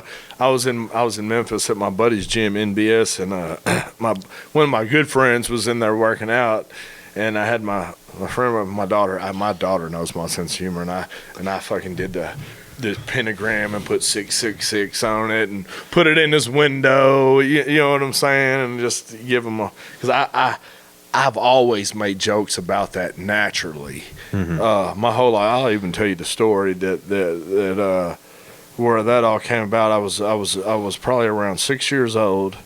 I was at Vacation Bible School, and they told me, we're getting saved. So, it was time doing the altar call. The altar fucking call. We're gonna get saved now. Born again through the blood and all that shit. And I got and then I'm down there. I'm like 6 years old, and they're doing all this. They're doing the shit, and I'm just like, and something told me in my head at 6 years old, this is the biggest bunch of bullshit I have ever fucking heard in my life. I mean, just naturally, it came to me that way. In all my life, I'd never believed that, and I would try to because everybody around me was, but I always felt like I was a fraud for saying I believed that. And then finally, I got to the point where I was, even in recovery. I think that hindered me because I could never truly let go and say, I can't handle the Christianity shit or any of that. And once I fully let go of that and comfortable with that and not afraid to let anybody know regardless of who it is, and my life got better. And I was comfortable with it. But since I was 6 years old, I had known that story just did not add up. I remember it like it was yesterday. Yeah. I was like, fuck it, it's just, I'm saved. Saved from what? You know what I'm saying? It just didn't make sense to me, and didn't add up. Dude, let's break, take a piss. Yeah. I think I added you after that Pensacola show. Yeah. Because like I finally associate. I'm like, yeah, that's Chris Floyd right there. Like I think Colby was saying. Y'all were right. Y'all were over there right beside me. He was handing me his pen, and my other buddy was all out there, and we was having a good time. Yeah. Man, I remember watching Jimmy play Driving Song. And I picked up the components of how to play the song by watching him play. Oh, really? And it sort of blew me away. It's the first time I've ever been close enough. I was on the rail. I was Jimmy's side, and I was like, I know all the chords he's doing. Like, oh my God, like, that's that. And you just did this, and this. But I really want to get on Jimmy's side rail some more so I can watch literally. That's usually where I'm at, on Jimmy's side or right in front of JB. Man, how do people talk shit about that dude? It's never Jimmy. Yeah. It's never set right with me. I've never understood it. I get people that have been fans of Panic like as long as you. Yeah. But for me, I came in. Jimmy's the only guitar player I ever saw. Like Mikey was 2 guitar players ago. And now I'm a huge Mikey fan. Yeah. Well, yeah, I am too. And people say, I miss Mikey. Well, I miss him too. But, I mean, he's been dead for a long fucking time. Jimmy's been in the band almost as long as Mikey was. But how do you still, miss him that fucking much? You know what I'm saying? I mean, I miss him too, but I don't, I miss Jerry Garcia too or whoever. I mean, I miss my grandpa. But I don't. He's been dead so long. I'm not gonna. I'm not wrapped up in missing him. Like you're being too fucking dramatic. Yeah. You know what I mean? I think, and it's. I just. And when you start that shit, you're taking yourself out of the moment of what's going on and not appreciate the band that's on the stage. And for me, it's always been sort of the opposite. Like, man, when I see Jimmy play a song I know is a Mikey song, it's like more special. Yeah. I'm like, I look at that dude and I think about how many like songs he must know from playing with the Dead, from Mikey and George's time with Panic, and then his own music, and then Aquarium. Like, just to know all the things that he may have floating around his head. And then to see him like play, like, I mean, dozens and dozens of Hauser tunes. I'm like, it blows me away. Oh yeah, yeah, and you're, well, and not only, it's even harder too when you step into a role of a band that has a following, like a Widespread Panic or a Fish or a Grateful Dead, that their fans are fucking die hard and they will travel wherever they set up to play. Panic could set up next weekend and say they're playing fucking in Alaska. There'd be people booking trips to Alaska and be there next weekend. You know what I'm saying? And it'd probably be fucking sold out. It'd fucking be a wild ass lot party.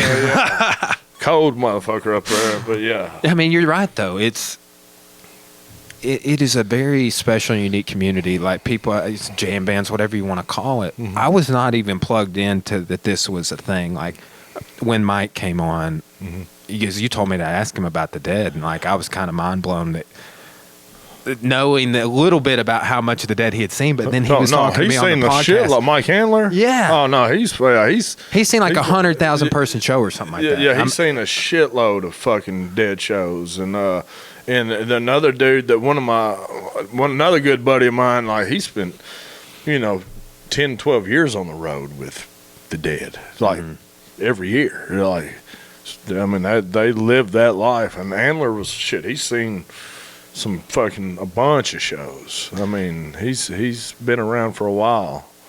Yeah, he was blowing my mind, because I was really wanting to talk to him about that. Yeah, and like, we got off on something else, and he goes, and that brings us to the Grateful Dead. Like, it was like he went back around to it. I was like, yeah, and that's like me. Everything that I do always comes back for me to the Grateful Dead. I listen to Grateful Dead more than I do anything. I listen to them every day. I don't. If Panic was touring and stuff, I'll get caught up in a hole, and I'll get obsessed with just constantly listening to them. But I listen to the Grateful Dead every day. Yeah. Every day. Oh yeah. There's not a day that goes by that I don't. You like the band? Huh? The band? Do I like the band? The band. Oh yeah. Hell yeah. Oh yeah. Man, that's I've gotten more and more into them over the last 2 or 3 years. But man, Levon Helm being from Arkansas. Oh yeah. That dude singing and playing the drums off to the side. This and all the songs he does are the ones. Yeah, he's a badass. And like Little Feet. You ever heard of it? You like Little Feet? I haven't. Colby is. I need to get into it. I've never really listened to all their shit I've heard, but I never like did a deep dive. My chiropractor in Morrilton, he's a neck specialist. I see him once a month, and he is a huge Little Feet fan. Oh, really? Yeah. It's and I need to get into him. I just really don't know where to start, because I know they've had a lot of variations, but I know that also Panic has covered some of their shit, been inspired by him. Absolutely. Yeah, they're in that. They're pretty much in that same genre as a jam band would be, but yeah, they're pretty good. Yeah, shit. I've been listening to some like Goose. You ever listen to Goose? It's they're an up and coming jam band. They're pretty good. I don't even know where they're from. You seen Umps before? No, have not. We had tickets to see them at George's. Majestic in Fayetteville. I think that's where I was going to go see them at the casino down at the Horseshoe or somewhere. I can't get over that dude's voice. Yeah, I can't handle his voice. He reminds me of like the junior high band teacher. Yeah. Also, when I went to school. And so I've never seen them. Yeah. I like some of their covers, but so y'all didn't go see them live? No, that was they got canceled because of COVID. We had Roger Waters, Incubus, Humphreys. We were toying around with that Fish show. Cora had Alanis Morissette tickets. We had 2 other shows that were like big shows we were wanting to go to. We lost 5 shows. And I was just like, oh yeah, fuck. Yeah, it sucked, man. But Hell, shit, I was supposed to go to Sedona, Arizona, and Vegas and Denver all through the summer, and all that shit got pushed to the side because of. Have you had COVID? Huh? Have you had COVID? No, but I've been quarantined 3 times because of being around people that's had it or said the wrong thing in a doctor's office, like fever or some shit like that, and then you get tested, then you get COVID, then you find out.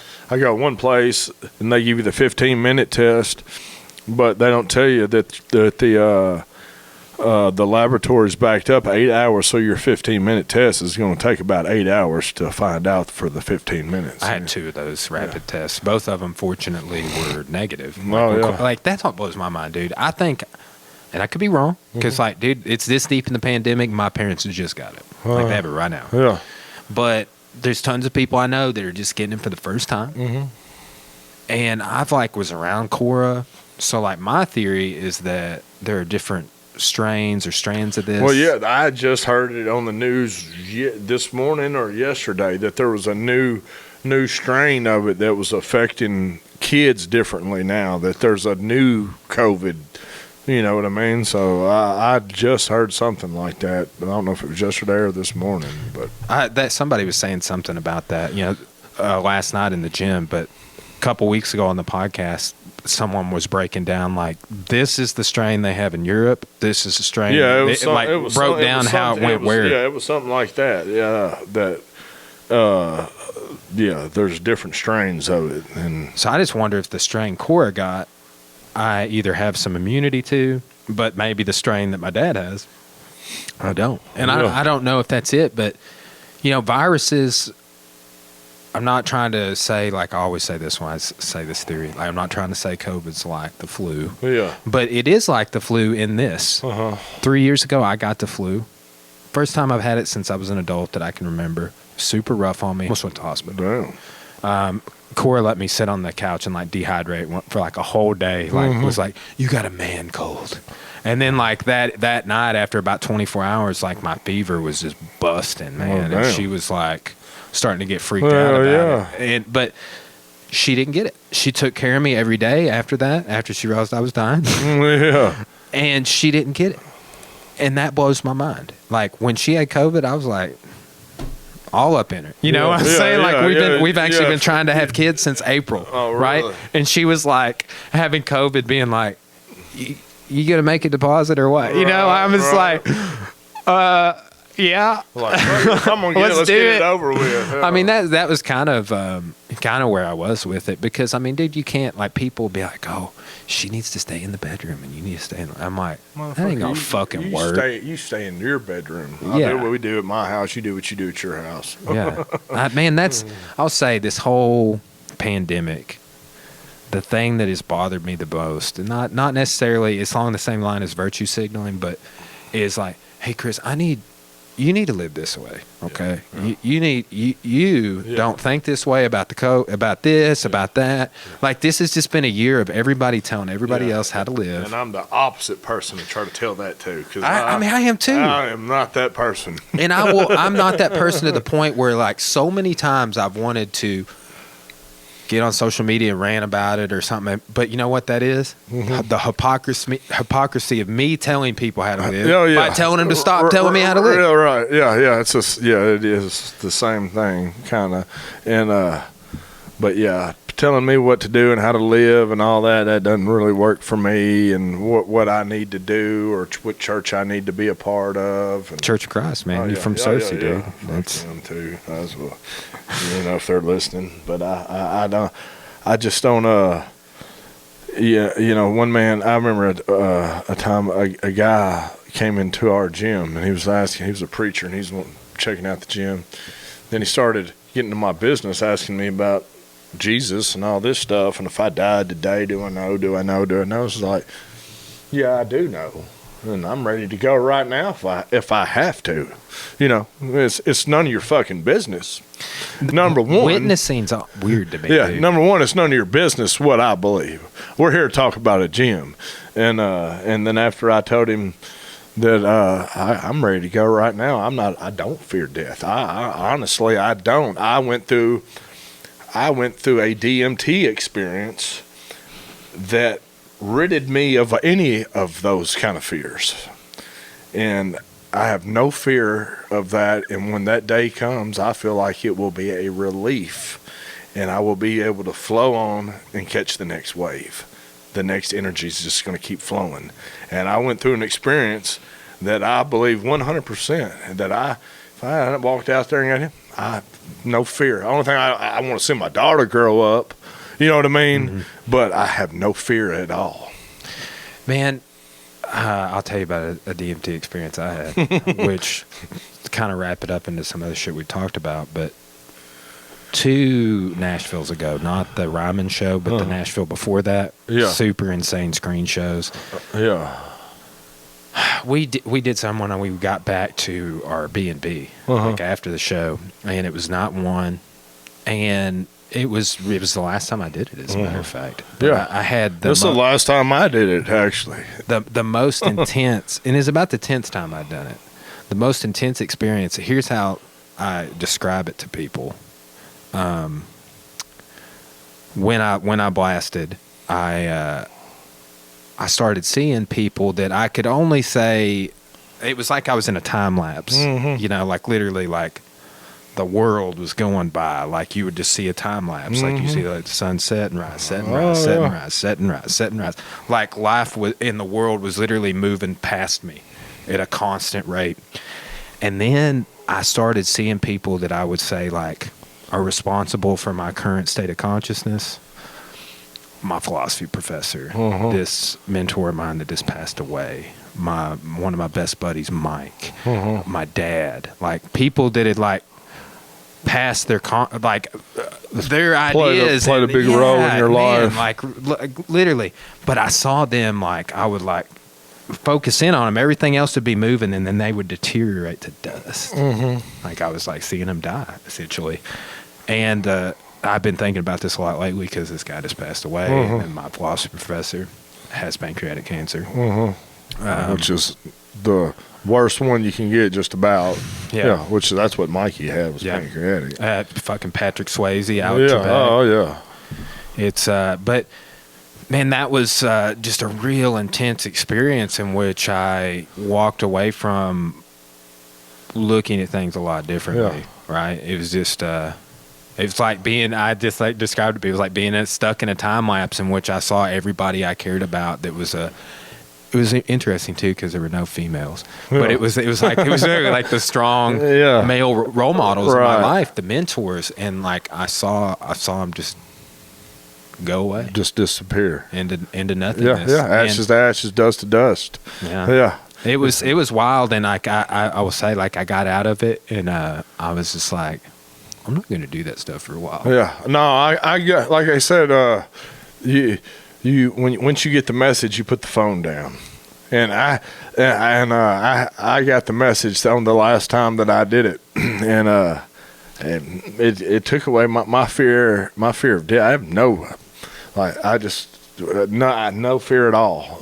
I think it will be a relief from a lot of things that go on in this life that won't be in the next life. And the last time that I did it, I had something come around like a poltergeist that would come and grab my ear or touch my ear and brush it, and then take off running. Come around. What's Terrence McKenna call those? And take off running. Tykes. Huh? Terrence McKenna calls those tykes. Tykes, yeah. It was.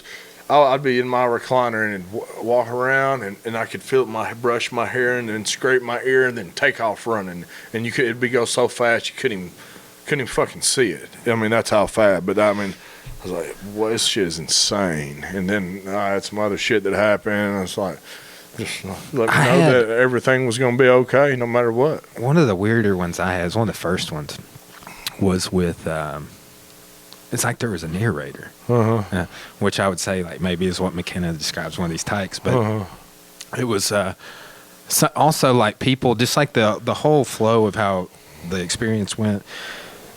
People sometimes report seeing a jester type figure. I seen a bull. I seen a bull that looked like the fucking the Chicago Bull mascot come right straight into my face, and one of my best friends sees this exact same fucking thing. You know, the first time I did it, I saw Thoth, the ibis-headed god of Egypt. What's wild is like, okay, well, let's go back to the ancient world. You know what was deified in almost all cultures? Fucking bull. Yeah. Like the Philistines fucking worshiped the bull. The Phoenicians, they worshiped the fucking bull. Oh yeah. And I've had different theories on that. Like it was, you know, it was central to their food supply and dairy and just different shit, meat, like they I got different ideas about it, but also like you get into like Graham Hancock and shit. It's like, what are these archetypal experiences? Like, what do they mean? Like, how are you and I going to have the same fucking, like, I called my buddy Nate and I was like, dude, I saw the ibis-headed god. Like, he's like, Thoth, yeah, I've seen him too. Yeah. And I'm like, how is that? But Thoth is the archetypal representation, according to many, of the sage archetype, right? Which is like, basically, a sage is like somebody who is into history and writing and philosophy, like all this shit I'm into, 100%, right? So I'm like, maybe people that are sages in the archetypal sense, if you fit a human being into that category, like Carl Jung's like everybody's fits in an archetype, right? You know, it's like, is that why? You know, but I've said, like, had different experiences, but the narrator, gesture, whatever it was like constantly, hey, look at this. Hey, what over here? I've had that same shit happen to me too. Like, hey, like I'm following whispering in my ear and shit, and I'm like, what the fuck? Yeah, it's crazy. Yeah. I'll say another thing I saw I think is like an archetypal type of thing. Like it seems like a weird thing to say, but where do the fucking shapes from playing cards come from? What are you talking about? Like hearts, clubs, spades, diamonds, right? Right. I've seen those in an experience, and I saw them like matrix code, like just like it was wild, and I was like, that and other geometric shapes that are not naturally occurring in the universe, not just pyramids. That's a common one people report, but keyholes. Yeah. Right? Like things that literally are shapes that don't exist in the natural world. How did they come into the natural world? Right. Like, so I have some theories about that. And it's like we can't I don't think we should or can taboo the fact that like it, you know, like Graham Hancock is controversial for making the statements I'm making right now. It's and also talking about the Sphinx and with the water marks coming off of them and all. I got one of his books I've been listening to. Yeah, I got where are they? Yeah, 3 or 4 of his books right down here. I loaned a couple of them out, but I'm almost done with America before. I have a few hours left on it. But I mean, he makes some interesting points, but it's just like anybody, like the smartest dude in the world, IQ wise, gets no respect or credibility because he has a year and a half of college. You know what I'm saying? And it's like, honestly, I was talking to one of my professors that trains here, he's a black belt, and it's like, I was telling him, like, dude, the shit I have learned since I got out of college pales in comparison. Like, I mean, it's fucking not even like that degree don't mean shit. Oh, hell no. Hell no. Like, hell no. I mean, it taught me a lot. Yeah. I am successful, I think, because of my educational background in a way, like, but man, it's just learn more through life experiences and hands-on type stuff. I think it taught me how to learn. I think I didn't know how to learn or have confidence to be a learner until I got really through college. Like that, like was the platform development for me, not high school. Right. I was actually homeschooled till 8th grade. Oh, damn. Yeah, I was fucking weird shit in high school. Hell, I got all kind of trouble in Did you school. play football? I did it until 9th grade, then played baseball, and then I got into drugs and got sent to rehab at 16 and got arrested. And I was a rebellious teenager. So, quick personal question. Like, how have you, has it been a struggle for you to maintain like the lifestyle of not going back to some of the addiction and like some of that? Like what keeps you from relapsing? Like are there meetings? Like how are you doing? Yeah, well, I hang out. My primary people that are in my life are in recovery, primarily, or they just smoke weed or something like that, or psychedelics. I don't drink. I'll do the weed and some psychedelics, and then I have friends that are completely clean.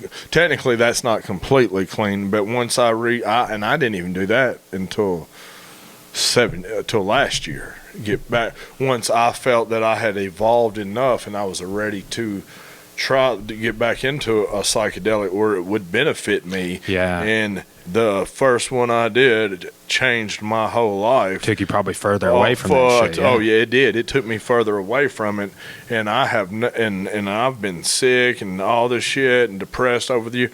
Never had a inclination. Never was inclined to want to shoot dope or go back to dope or any of that or drink or any of that stuff. So, I mean, I just keep myself around people that are on the same playing field that I'm in and have the same type goals and outlook on life that I do. You know what I'm saying? And I don't hang around any negativity. I don't even. If you're even negative on my Facebook, you're fucking gone. Same way, man. That's what this year's been such a challenge because I've had to cut out a fuck ton of people. Yeah. Right. I cut out so many people initially. My first few months of really after the George Floyd shit got rolling, it's been a divisive year. I've been telling people not since 1968 in this country have we had a more divisive year. Have we had sustained riots and protests for as many consecutive days than this past year since dude was in office. Yeah. And if you think that dividing the country, if you're that's what I would try to tell my daughter, because my daughter's only 10, and her grandparents, my ex-in-laws, they're all Confederate flag and whatever. So she's just repeating what they say. But you're 10. I already know I can already tell your intuition is like mine. You question everything. Already don't. She knows I'm not a Christian. In all how I believe and why, and as she gets older, I explain a little bit more that so she can understand it. But I already know by my daughter's by her intellect that she's not going to go that direction just because of the way she is, and I tell her exactly how I believe and why I believe that, and that's not saying other people are wrong or whatever, but and she would talk about Trump, and I would say, well, all he talks is division. Have you ever heard him bring anything about love or bringing people together? Never. So when you hear that, when you hear that type of shit, they're not talking about bringing people together, then all that does is breed hate, discontent, all that, and that just divides the country, and that's never going to be healthy. So. I don't know if this is a super quantifiable statement, but somebody said something a few months ago while all this was going on. They're like, Trump is the first president that has not tried to bring the country together since the Civil War. Yeah. That has just been nope, we're not even going to fucking talk about it. As a matter of fact, we're going to say the opposite. Oh yeah. Right. And man, it's been a trying time. One of the bigger struggles for me is trying to. So there's just people I don't give a fuck about. Yeah. Right. And get the fuck off my page. Get the fuck out of my life. Right. And then there's people that I fucking sincerely love. Your daughter with her grandparents. It's how do I reconcile the fact that this person doesn't believe racism exists? I had somebody tell me that, and I was and this is somebody I love. Where the fuck are you from? Are you from an all-white town? Because you probably are then. Mm-hmm. Just in Cersei, there's no hood. You know what I mean? I'll explain it like this to people. In Memphis, where I'm from, the social inequality is big time from black and white. Yeah. And the black people, the black culture is totally different in Memphis than the white. And you don't see much interracial mixing in that bigger city because of that as you do per capita. Now, it's bigger. Memphis is bigger. But per capita, you're going to see more interracial stuff in a place like Searcy. One, my theory is because they're more exotic. There's not as many of them, I think. But the income equality is more on an even keel. You know what I'm saying? Where it's two totally different cultures, and they're taught to hate fucking white people in Memphis. It's just the way it is. It's just night and day. So you're not going to see as much interracial stuff there per capita as you would in a place like Searcy or these small towns. Yeah. I mean, like, I remember there's about half a dozen people of color or so that were either above or around me in school when I was coming up. The town that my dad grew up in, the town I just taught that seminar in Mena, were sundown towns, which means... Yeah, when the sun's down, there would literally be a sign. Like, my dad said he remembered being 8 years old, so this would have been after... I mean, shit, that would have been the year that Martin Luther King was assassinated, 68. Like, he was 8 years born in 60. Yeah. Seeing a sign in Hartman that said, "In bomb, don't let the sun set on your back," in Hartman, right? Oh, yeah. They still have that sign in Mena in a museum or some shit. Right. But it's like people always, when I comment on race, race relations, like, well, we've come this far since then. It's like, I can show you shit in 2013 that would curl your fucking... Yeah, I can take you right now to Memphis and show you some areas where there ain't nothing evolved, hardly. You know what I mean? That they fucking can't stand white people. You know what I mean? And vice versa. I mean, I guess it's probably like that in any town, but it ain't evolved that much. You know what I mean? Yeah. I mean, it's made some progress, but there's still a lot more to be made. Well, man... the last couple of years, just with the divisions going on, and just like with where I'm at in life, I've learned a whole lot about. I started teaching Arkansas history, so I had that class, and like I know the guy that wrote the book. Man, he's a great dude. I think I have the book in here, but I stopped by his house in Conway a couple of days ago. Gave him. That's a famous Arkansas painting. It's a rendition of a local artist called the Arkansas Traveler. You ever seen the original painting?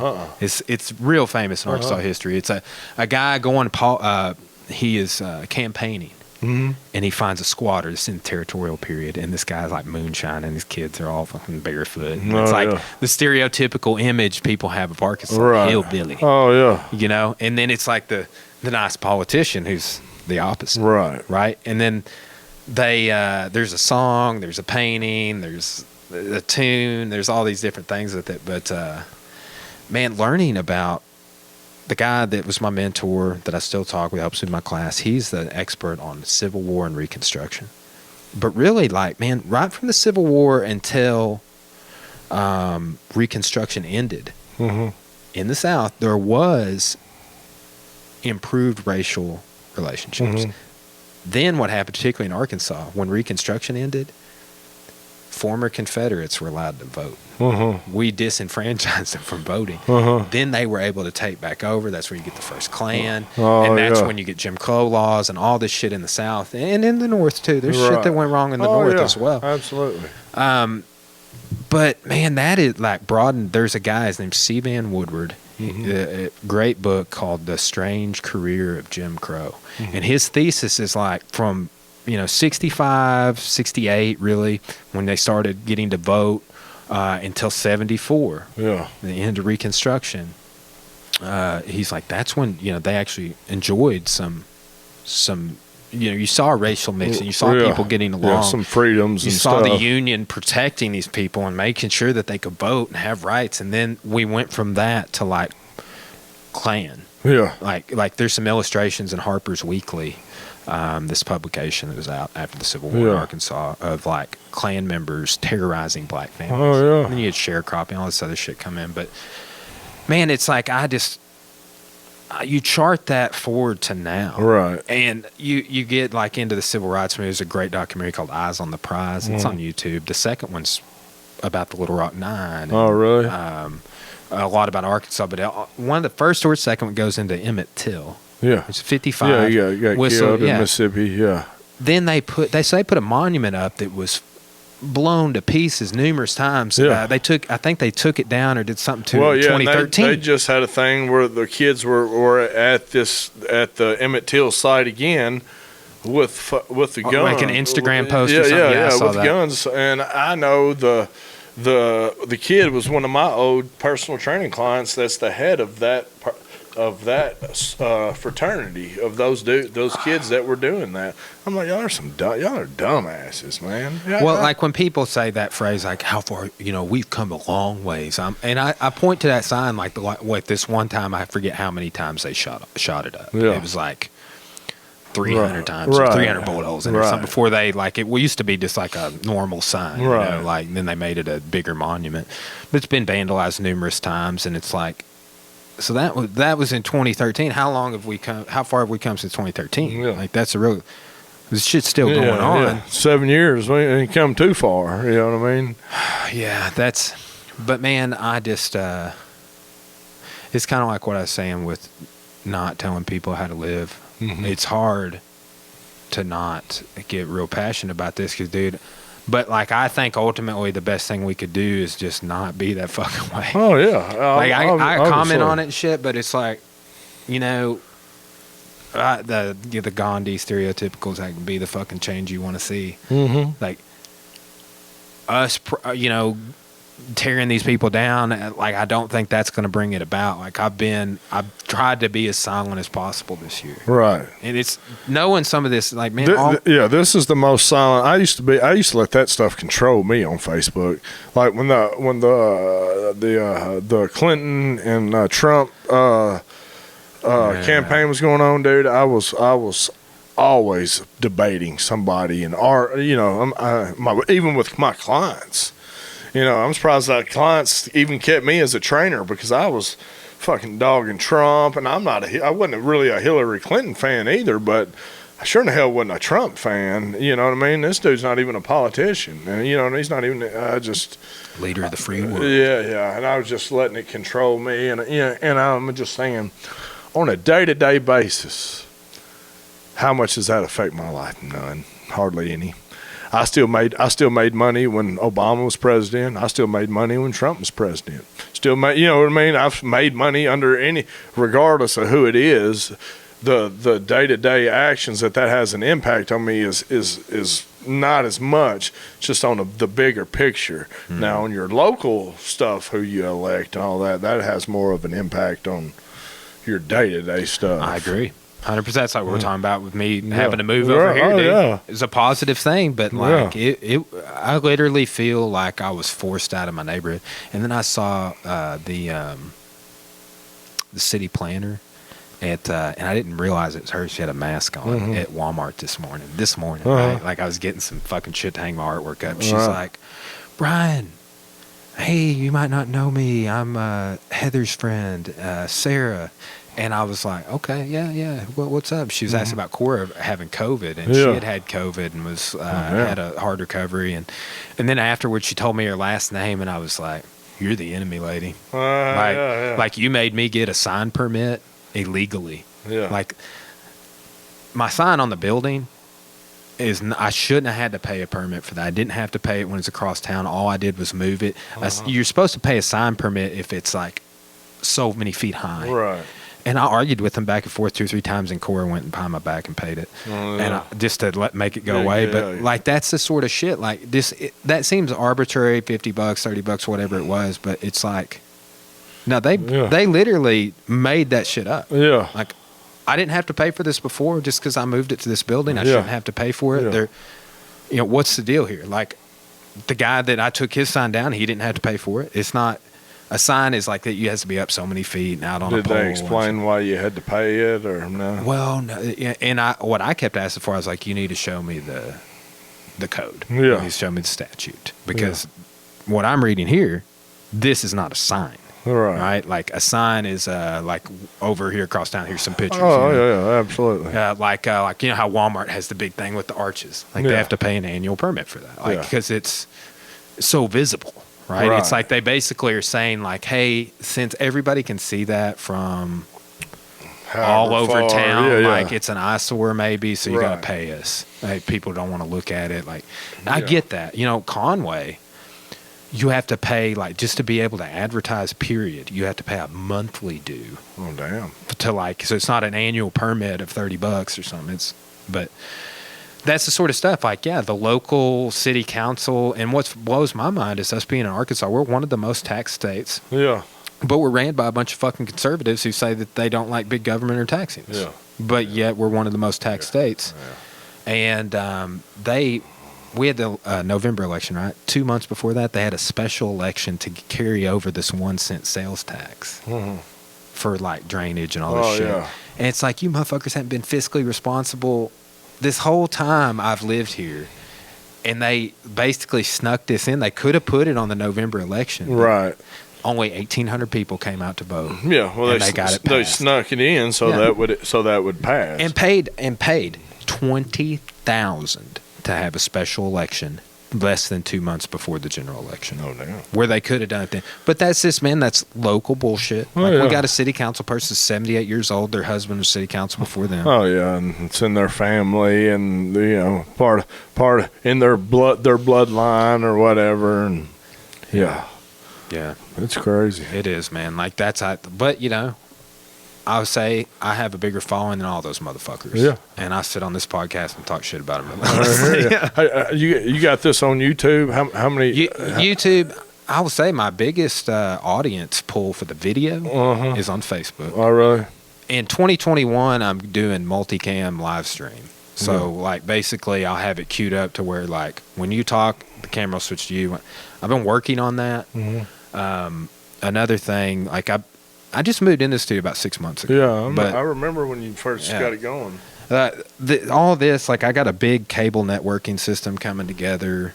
There's a few more things I need to do in here, but 2021, I'm going to grow the video side more. Audio, I've got about everywhere you can listen to. Spotify, Apple Podcasts and shit. But video, I get way more on Facebook than I do on YouTube. Oh, it's really? Insane. That's wild.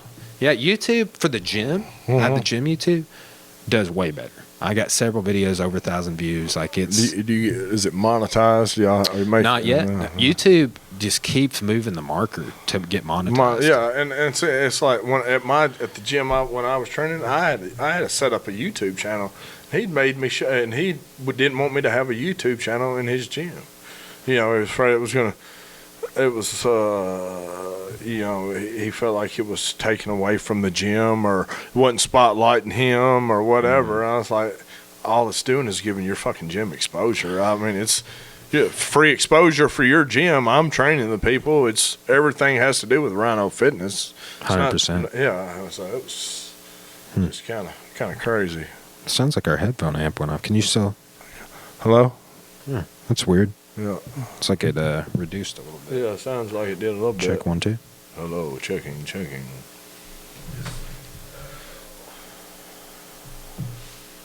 think we're back, yeah. That was weird.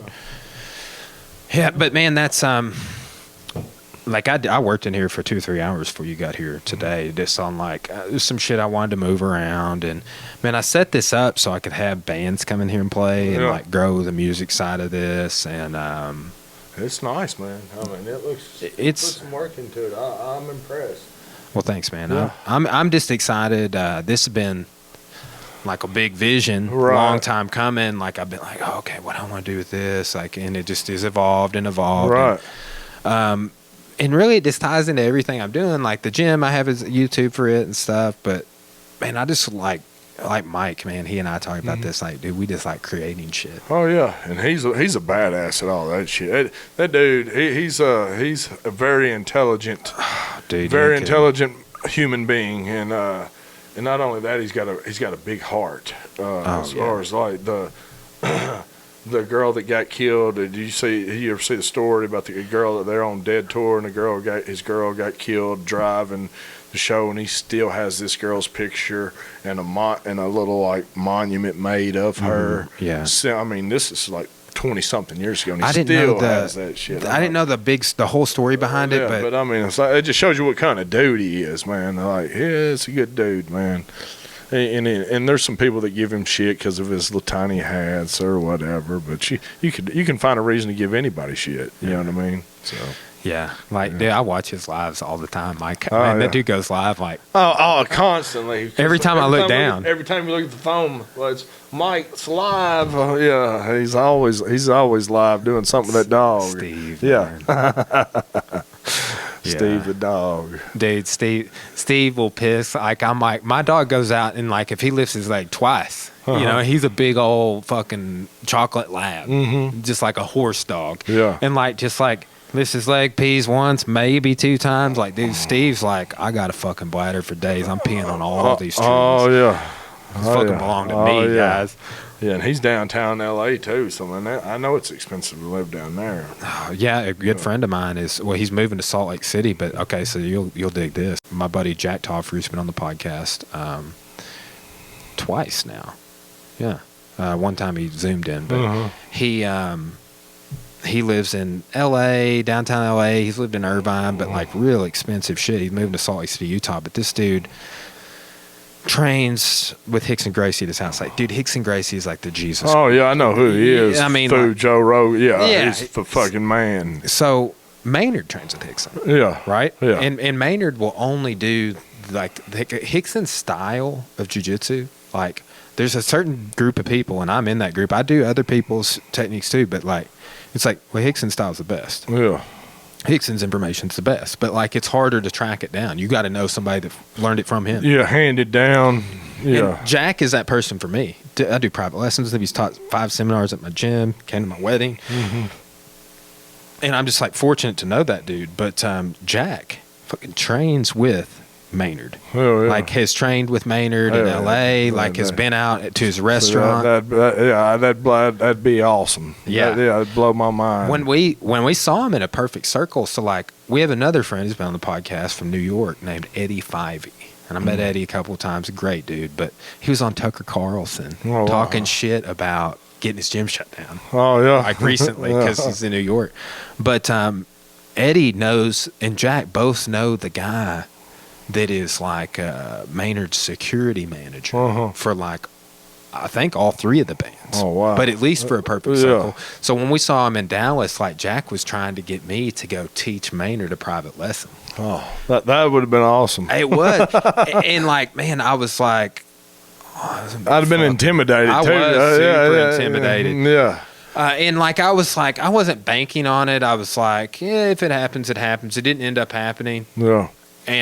But I was like, man, then like 2 months after that, a few months after that, Jack was like training with Maynard and Eddie was like in California from New York for a competition, competed against another dude that's taught at my gym. Oh, yeah. It's like, awesome, it's like man. all interconnected. And I'm like, but man, that's just the intimidation. But just to like remember, it's like, dude, fucking Maynard's one guy away from me. Oh, he's yeah. one guy. He's 2 guys away from you, or one guy away from you. Them dudes are geniuses. You know what I mean? I mean, musical geniuses. And this dude's and he knows and wine and all. I mean, no, they're talented in everything they do.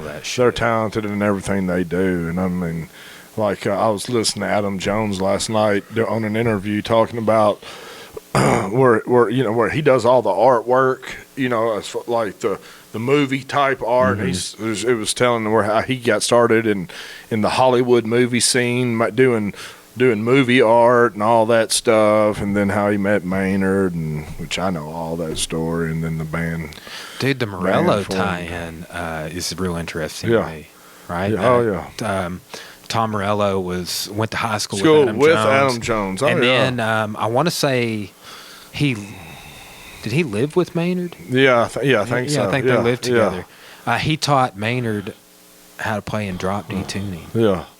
Right? Like, I know some of this stuff because I signed up for the master class, which if you want my login, I'll give it to you. Right on. Watch fucking 2 master classes total. And it's like the documentary filmmaking, Morello, and then also Tony Hawk skateboarding. Oh, right on. But there's like 180 master classes. I used to do skateboard competitions and shit. Oh, hell yeah. I used to ride. Oh, yeah. I used to be badass at skateboarding. When I was 11, 12, I'd do handrails and through all that shit. I still watch skateboarding. Nice. Yeah, I still enjoy watching that shit. But, dude, Tony Hawk's Pro Skater for N64. This is one of the greatest games of all time. Yeah. Like, I remember when I was a little kid when that came out, and I was just like, this blue cartridge right here is fucking where it's at. Badass, the soundtrack had like fucking Primus and all this shit on yeah. it.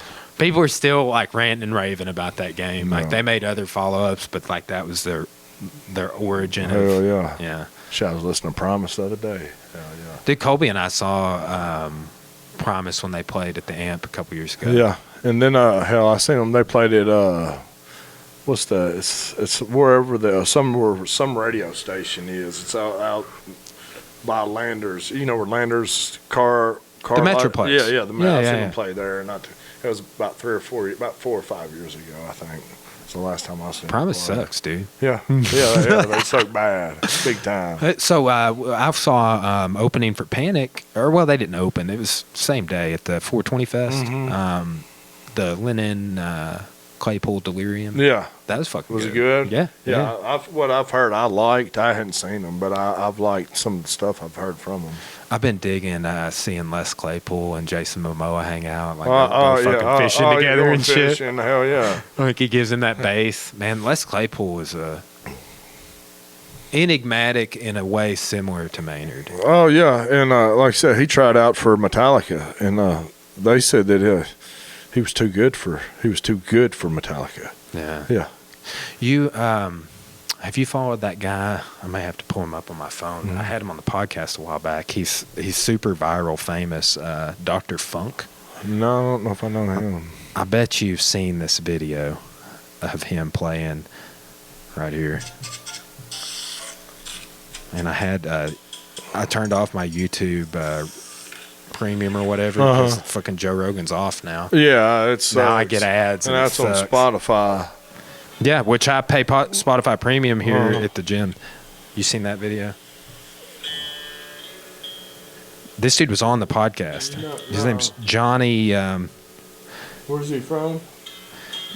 Cornwall, the UK. Oh, really? Watch where he gets going here.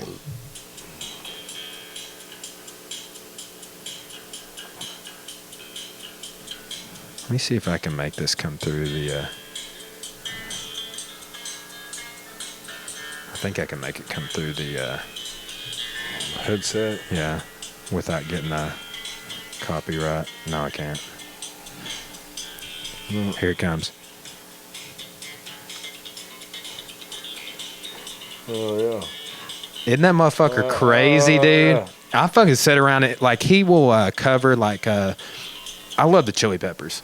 Right? And, yeah, I do too. He will cover, there's a lesser known song of theirs off of I think it was the By the Way album, called Don't Forget Me. Oh, hell yeah. I know that song. Dude, he does a cover of that where, like, he does, like, how Frashani does that. Yeah. He does that on bass. He loops things repeatedly, right? And he plays the bass line, and you can just, like, you can equate what he is playing to all of the vocals in the song. Right. Like literally, like I hear Anthony Kiedis' voice when he plays. Huh? Yeah. Don't forget me. That's a badass. That's one of my favorites. Yeah. It's awesome. I remember the first time I heard that, I was like, for Shawnee's part, Yeah. like the whole song's fucking great, but for Shawnee's part, I was like, how the fuck do you write a riff like that? Right. Like, and two, like there's them playing in Chile. A live video on YouTube I used to watch all the time, and he'd be like doing this, and he'd like put his other hand up in the air. I'm like, what the fuck are you doing? Yeah. For Sean, I got a picture of him right over there. He's a badass. He's an underrated guitarist as far as for most people that talk about guitarists. John Frusciante, he's a bad motherfucker. Yeah, it's back in the band now. Yeah. Oh, is he? Yeah. They kicked out Klinghoffer. Oh, yeah. And Frusciante rejoined. They haven't done much, but back in action. Huh? Yeah. He's a badass. Third time, I guess he's been. Get his act together for a little bit. Yeah, I would say like when he left before in like 09, 2010, 11, whenever it was, he got married and got to this lady that was in a band. I think they did an album together, and he did a bunch of solo albums, but like they got a divorce, dude, and like the payout, like tens of millions like that this dude lost. Oh, damn. Over that, and I was just like, how all the money that he accumulated on his own, he had to give her half. That's crazy. Yeah, it was. But and then now he's back with the band. But like, if you get into looking like, well, what's John Frusciante been up to? Like a super costly divorce. Yeah, is what he's been up to. Damn. Getting cleaned out. Man, I do. I will say this is coming more to awareness, and I hope there's some changes. I've had an advocate come on the podcast who ran for governor of Illinois and got 100,000 votes, actually. But, like, I don't know if you've had any experience with this. Maybe you had, like, family court? Like the... No, not a whole lot. Well, like, that's... so this guy... And maybe... I don't know his whole story, but I know that, like, he doesn't have any domestic abuse allegations or anything against him, and he hasn't seen his kids in, like, 5 years. Yeah. Right? Like, he's been deemed unfit to see his kids by the family courts and shit. Like Johnny Depp, the shit that went on with him and his divorce. That wouldn't happen to me, because I'd see my kid one way or another, or be some bad stuff happening. Man, but he's paid like I think $75,000 trying to get joint custody of his kids back. And man, just like the stories I hear of a lot of dads, it's like you never hear the same story. And even if there's not kids involved, like I mentioned, Johnny Depp being a situation. Oh yeah, because they're beating his wife or girlfriend or whatever, and that he's had allegations against him of different stuff. I don't know if he's got kids or he gets to see his kids. I don't know. Well, and then I heard that the allegations that he got fired for from like Warner Brothers or wherever he was, he was going to be in the new Harry Potter Fantastic Beasts franchise again, and they shit canned him, and then it came out that the allegations were false, and they were like, "Oh, sorry, you're still shit canned." Oh yeah, see, that's bullshit. Like we can't do that. That's bullshit. Yeah, but the money that dude is out on his divorce and for Shawnee, it's like you never really hear of a woman. Now I will say I do know a lady right now. She's 48, and I don't know all the details. I just know that her and her husband got a divorce like the first year they were married, and this dude took her to court and cleaned her out. Is raking her. Well, yeah, it all depends on who's the breadwinner, and like if he's not working and she's working, well, she's gonna have to pay him alimony. Just it'd be the same way or whatever it's called. Yeah. But yeah, usually like this chick that was at my house last night, I told her it's like if a woman doesn't have custody of her own kids, it's a red flag. Don't mess with her, because a woman's gonna always have custody of the kids unless she's unfit. You know what I mean? And we were just talking, and she agreed with that, but that's my opinion. Yeah. Because the dads are always the one that's going to be the every other weekend. Like when I get my daughter, we are every other weekend, or we don't really have to go by that, but we normally do. And we do all the fun stuff, and my ex-wife does most of the parenting because that's the way it's set up. And I tell my daughter, you can move in with me any day whenever you get ready to. And she's 10, and she's got some other brothers and sisters, and when she gets older, one day she probably will. And because at least she'll get mad at mom or something one time and I'm going to my dad's, and then she'll give that a shot, hopefully, one day. Yeah. But I always tell her she can come live with me anytime you want to. You said she's 10? 10, yeah. Yep. Damn. 10. Yep, it's crazy. Once you have a kid, man, shit changes. I wouldn't change it for nothing. Best thing going. Yeah, but Cora and I've been, since April, we've been trying to have kids. Oh, yeah. And she's 28. I'm 33. Yeah, I had my first kid at 30. I had Marley at 33. Okay. Yeah. Wow. Yeah, I was 33 when Marley was born. So, man, I will say, like, for Cora, there's like I want to have kids, right? Like, one would do for now. Yeah, no, I always say kids. I wouldn't want to have no more than one for me. Yeah, I'm not. There's people that love to have a big group, a bunch of kids. I'm not one of them, because number one, I like to travel, and I can't afford to buy 4 or 5 plane tickets. You know what I mean? If you got more kids, more shit you got to buy to go somewhere. Have a family here, and like. Well, the guy works a nuke plant, and his wife's a nurse. But, dude, they have 4 kids. 2 twin boys. They're all redheaded. I call them the Weasleys. Yeah. They're fucking Harry Potter. But they a set of twins and then 2 other boys, and they range from, like, 8 to 14. Yeah. Right? And it's like, so you got 5 guys in the household and then the mom. And like just the extracurriculars they do, yeah, like constantly on the road doing something. It's like my ex-wife's got 4 kids. No, yeah, she's got 4 kids, and so she has to deal with other babies' daddies plus me, and then she each time you had a kid, it takes away from that other kid because she's not rich, so. You're not going to be able to give these same kids going to get pulled. Your attention's going to get taken away from the kid that could have been given to that when you had another one that gets taken away from. Yeah. So each kid's going to suffer a little bit unless you're just can afford nannies and shit like that. Or that's not my case. So, man, that is like with this family. Like the other day, they were like that one of the kids. Like we're wrapping up jiu-jitsu class. The dad does jiu-jitsu. And he's like, Dad, like we can get some Zaxby's. And I'm like, dude, that's like going to be $100. Hell yeah. That's what I was thinking. I was like, all y'all everywhere you go. Zaxby's, $100. McDonald's. Dude, I was like, that's an army. You feeding a small army, bro. Like particularly like growing ass boys. Right. Yeah, and then every time you go to a restaurant, you're getting automatically gratuity because you got to party 6 or more. You know what I mean? That's what I always, because between my ex-wife and her new man, they got 7 kids. I'm like, I'll go over there and I walk in. I was like, what, damn, what, y'all got a birthday party or something going on? All these fucking kids over here? Just giving them hell. It's just 7 kids I couldn't imagine. And that, I couldn't either. My dad was one of 6 siblings. And like thinking back to that and like knowing that like my grandparents are born in the Depression era, grew up being sharecroppers and the freaking Hartman bottoms. Right. And it's like, I can't fathom like repeating that cycle, right. And that there are people that like they are going to have that many kids. Like it blows my mind, man. I'm like, how, like I equate that with poverty. That may not be correct, but like it's like when you start having kids at 18, or 19, 20. Worst thing you can do. Yeah, worst thing you can do. That's why we waited. That's what I tell my daughter. You want to ruin your life? Get married early. Get married real early and have a kid real early. Guarantee it will. A good way to screw your life up. At least wait till your late 20s or 30s. Lived your life. Been some places.